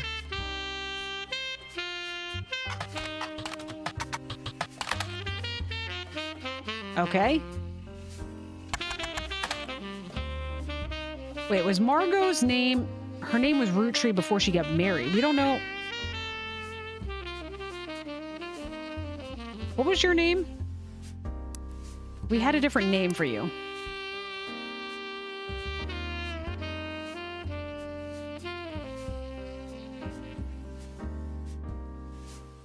Mother's a Roottree. Father married and changed name to Roottree. We don't ever get mention of that Roottree, though.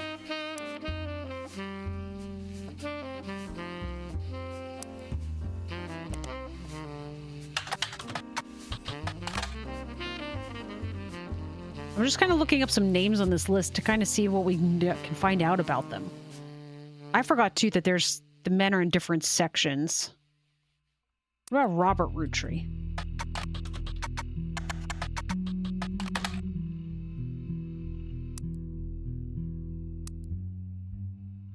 Ronald Roottree? Wolf Roottree?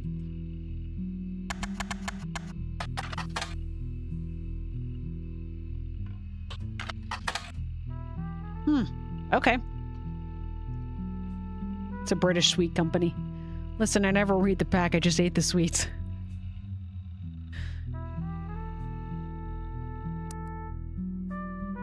Alright, guys.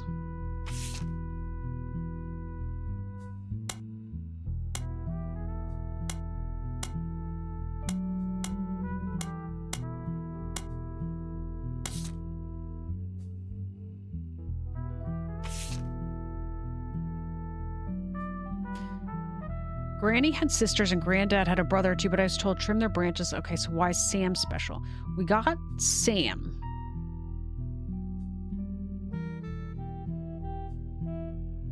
Angie summoned all the next gens to a secret meeting in Zach's office. Gwyn's in Paris, but the rest of us, including Miracle's boy, spent ages trying to unravel the mystery.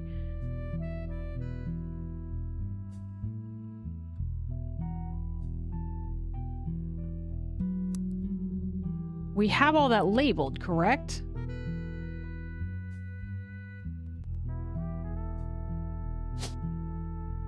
So she's supposed to be the head of the farm. When this pops up, is that a good thing? Or is that always there and I just don't notice it sometimes? Clancy swore he saw Sam working alongside the farm hands E.C. and John.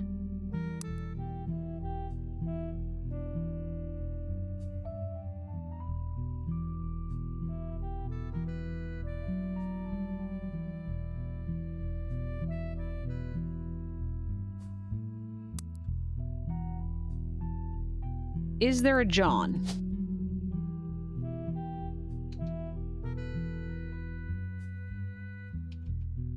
I mean, they're farm hands. Maybe she would have married one of them. I don't know. I'm gonna take farmer out because we don't know about that.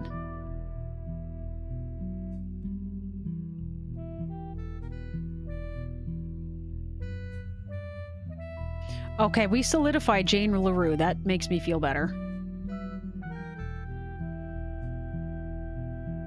We did not solidify Clark Rafferty.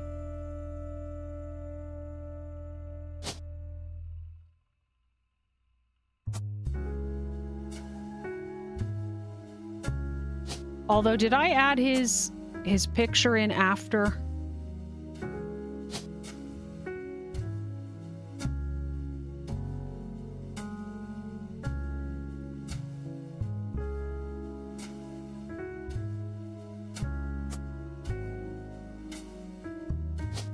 I didn't know musician was an option. I saw that pop up twice now and it hasn't changed. Okay.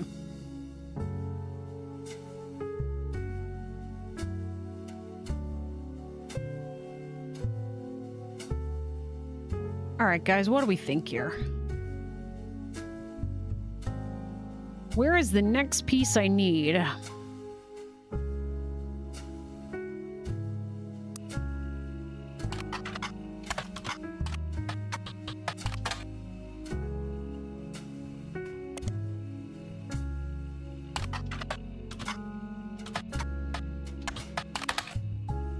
Nothing.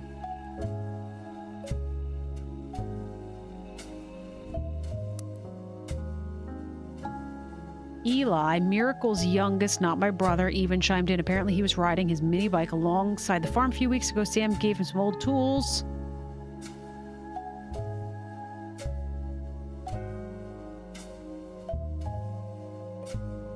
Taught him how to make the bike's engine faster.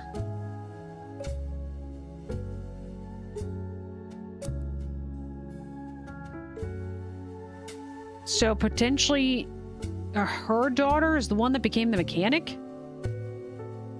Tessa?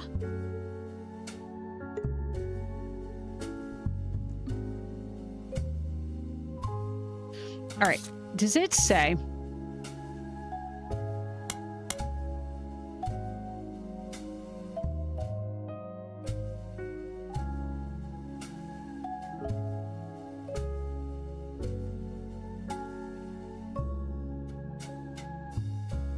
He gave her...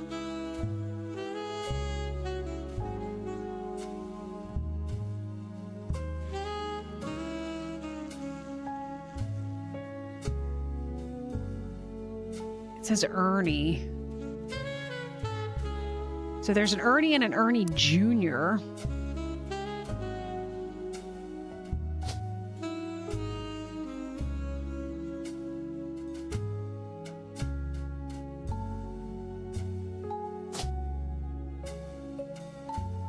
I'm going to assume this is Ernest Madsen here. We do not know if Ernest Jr. is first or second in line, because if this is a sister, this could still be Ernest Jr. And I just don't know her occupation. I don't know if she's supposed to be considered a farmer. I don't think so. She was given ownership of the company, of the farm. Okay, well, it's good enough for now.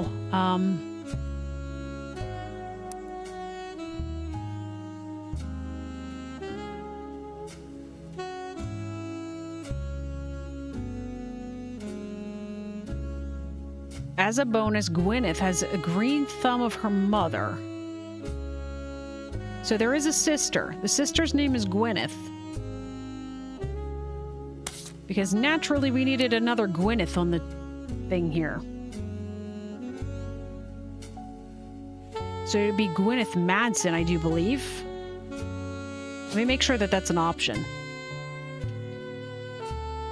Yes, Gwyneth Madsen. All right. Whew. Gwyneth Madsen. What about in the public, or I'm sorry, in the periodicals for the Butler County Times? No. All right, we don't know what ages they are then. But we know that her kids' names are Gwyneth Madsen and Ernie Jr. Whoops.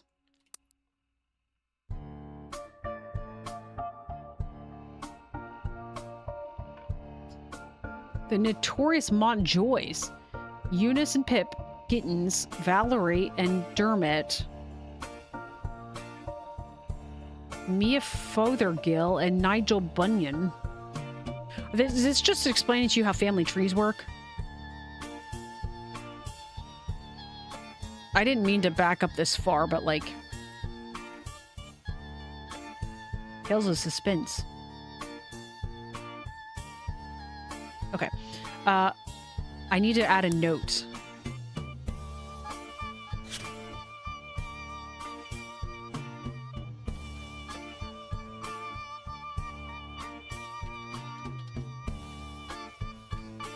She's married to Ernie.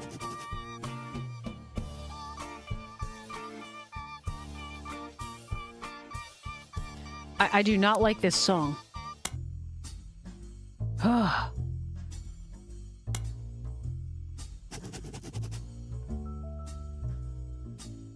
right, we've let's delete this one. Candies are named after his kids. Creepy song, yeah, for sure. Was there anything else in here that we wanted to search?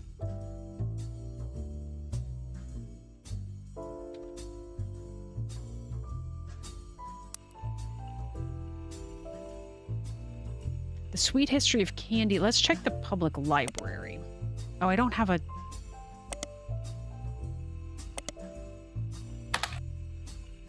We searched specifically for volume 2.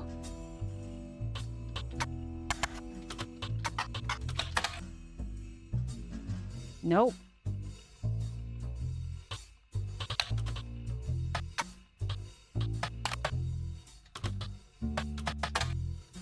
Oh. Okay, that was my fault. Find very few details about this particular incident with regards to the Clans of Trust. A student that attended the lecture about it wrote the following on the Legal Oddities website. From what you can tell, RR attempted unsuccessfully to remove a fellow family member from the trust. It was said that RR attempted 2 arguments. First, the person in question was born out of wedlock. Okay, so this is about Samantha. And second, they committed a significant crime against a fellow family member. Still, due to the ironclad wording of the Clansid Trust, it was impossible to remove any direct descendant of Elias Roottree without completely dissolving the trust. There is no additional information online.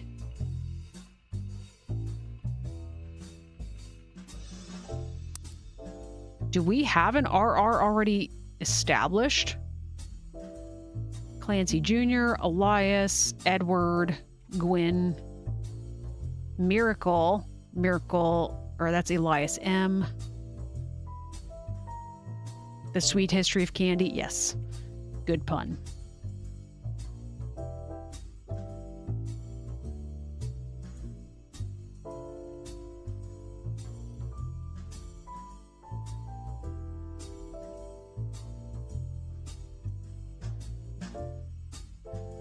RR might be later on in all of this.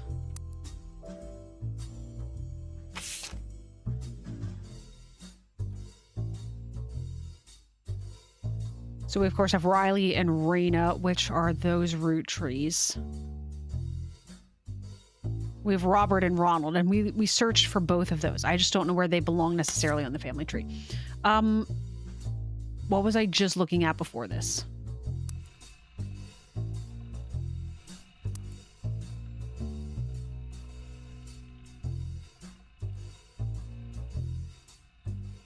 Holiday Light. I doubt we can probably find some of this stuff online. This was the stuff that they printed. I think we already searched the Miracle Network.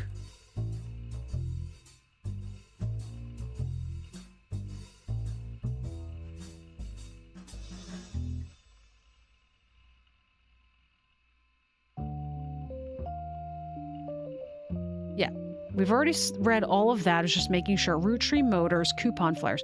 Butler County School District.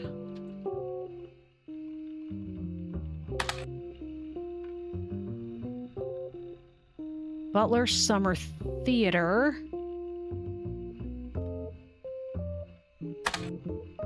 The Butler Summer Theater performs plays and musicals during the summer. Makes sense. As it is not currently summer currently, their website has a thank you message. I don't know where I got huge from. Thank you for making our 1998 season such a success. Stay tuned for announcements about performances in 1999. The website lists the credits of a musical which seems to be the final show they performed last season. There's a cast list, but none of the names seems relevant. Below the cast list It lists the crew and 2 things stand out posters and additional set design elements by Jones Graphic and Print and choreography by November Studios. We have a November Roottree.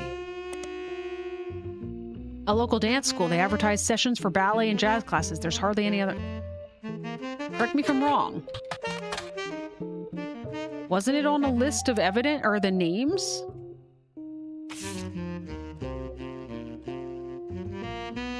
November Roottree.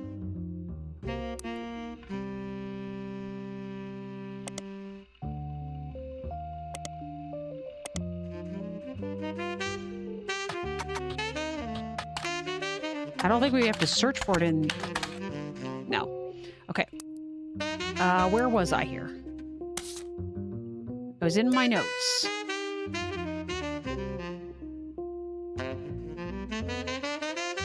Children of Eden. That one also. The saxophone gets a little too much. I don't hate it, it's just it's starting to take over. Children of Eden is a musical with songs by Stephen Schwartz. A game designer by the name of Jeremy Johnson really likes it. Realized it could kind of fit timeline-wise with the game he was making and decided to use it instead of something fake as a kind of Easter egg. You don't need to check it out, but if you do, I like the songs The Hardest Part of Love and Lost in the Wilderness. Also, if you haven't already, you should hit the back button to go back to Jones Graphic and Print, and instead of searching for Children of Eden, you should probably search for whoever was performing it. Well, okay, calm down. There was one of the Roottrees was actually a performer, but I thought we did all those searches. Maybe we didn't.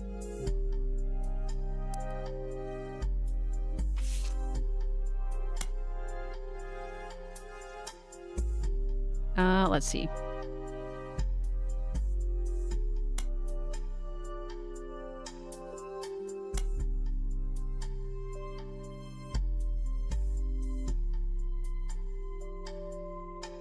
Okay, that's all about Clark.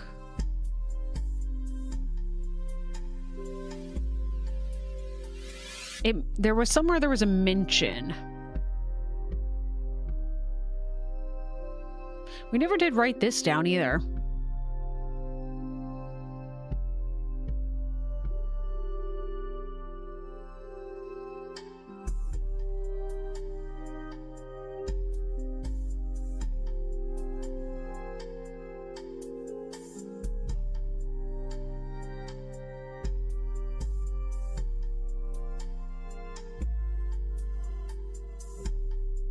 I'm not sure. It's not in that one.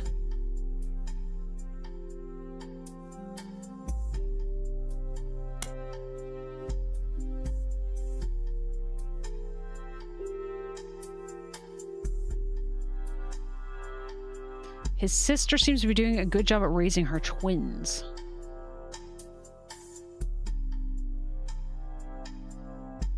So Zach has a sister.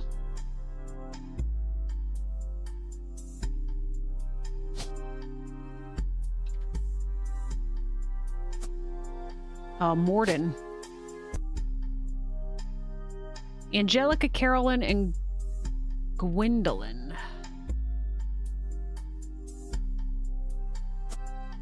Oh, that could be Angelica. That could be the Angelica that actually makes sense. I want to put her in there. And again, we're going to put her in as housewife. And then twins, apparently. So in the next generation, there should be 2 very, very similar looking, right? I like Angelica as a name. Yeah, it's a neat name. Should be this one, right?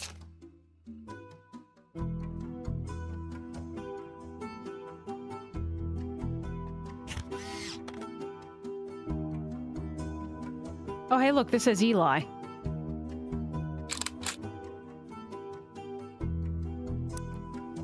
He's literally wearing a name tag that says Eli.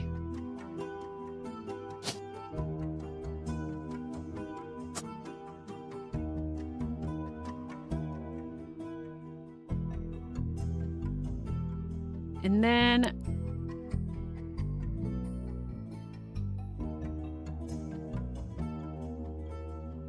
I see nobody in this thing that looks similar.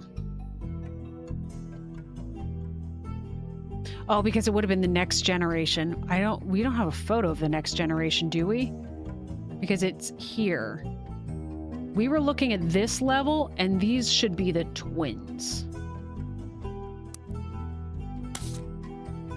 And I don't think we have them. So this is the 5-piece gen. This is the next gen, and this is the free spirits.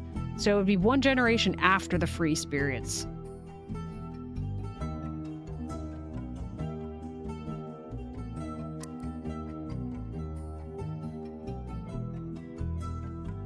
Let's see if there's any other clues directly in the photos. I hadn't looked specifically before. This person's wearing like a Paris thing. She is pregnant. That is clear, but we don't really know enough.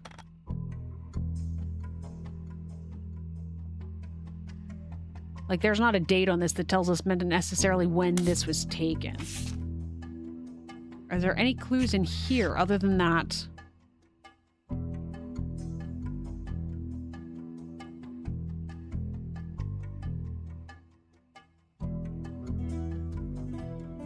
This is Lauren's generation, correct? You should never assume she might be overweight. I'm pretty sure you were the one that told me just not horribly long ago that that one person looked preggers. So this is Lauren's generation. So she should be in this photo. Do we think that's her?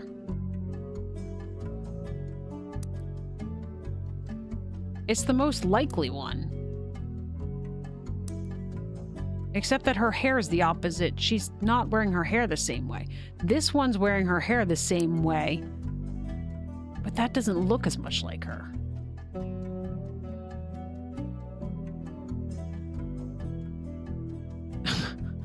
You also know a friend who wasn't preggers and she got offered a seat on a bus because the guy assumed. Well, these things happen.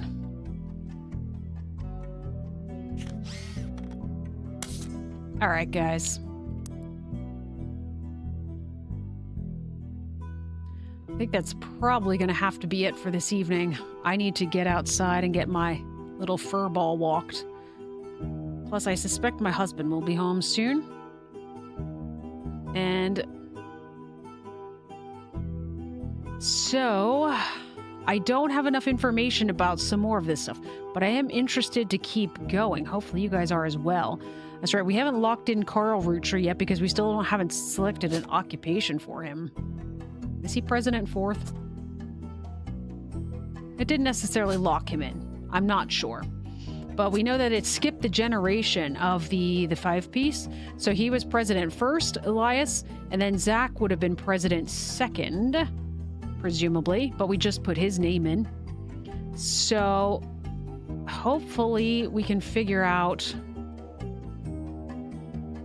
Oh, actually, Carl's on the level of third.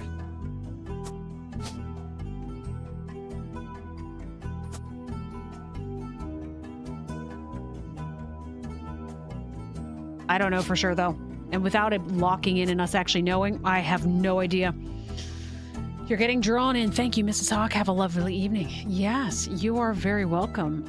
This is an interesting game for sure. I'm enjoying it. So, it is, like you said, it is very similar to, in some ways, it's very similar to Incident Galley House, and I had a great time with that. So, we'll be back with this one for sure. So anyways, guys, thanks so much for joining me in this stream this evening. Thank you for catching me in stream live. For those of you that are here now, thank you for everybody joining later. And I will catch you guys in the next one.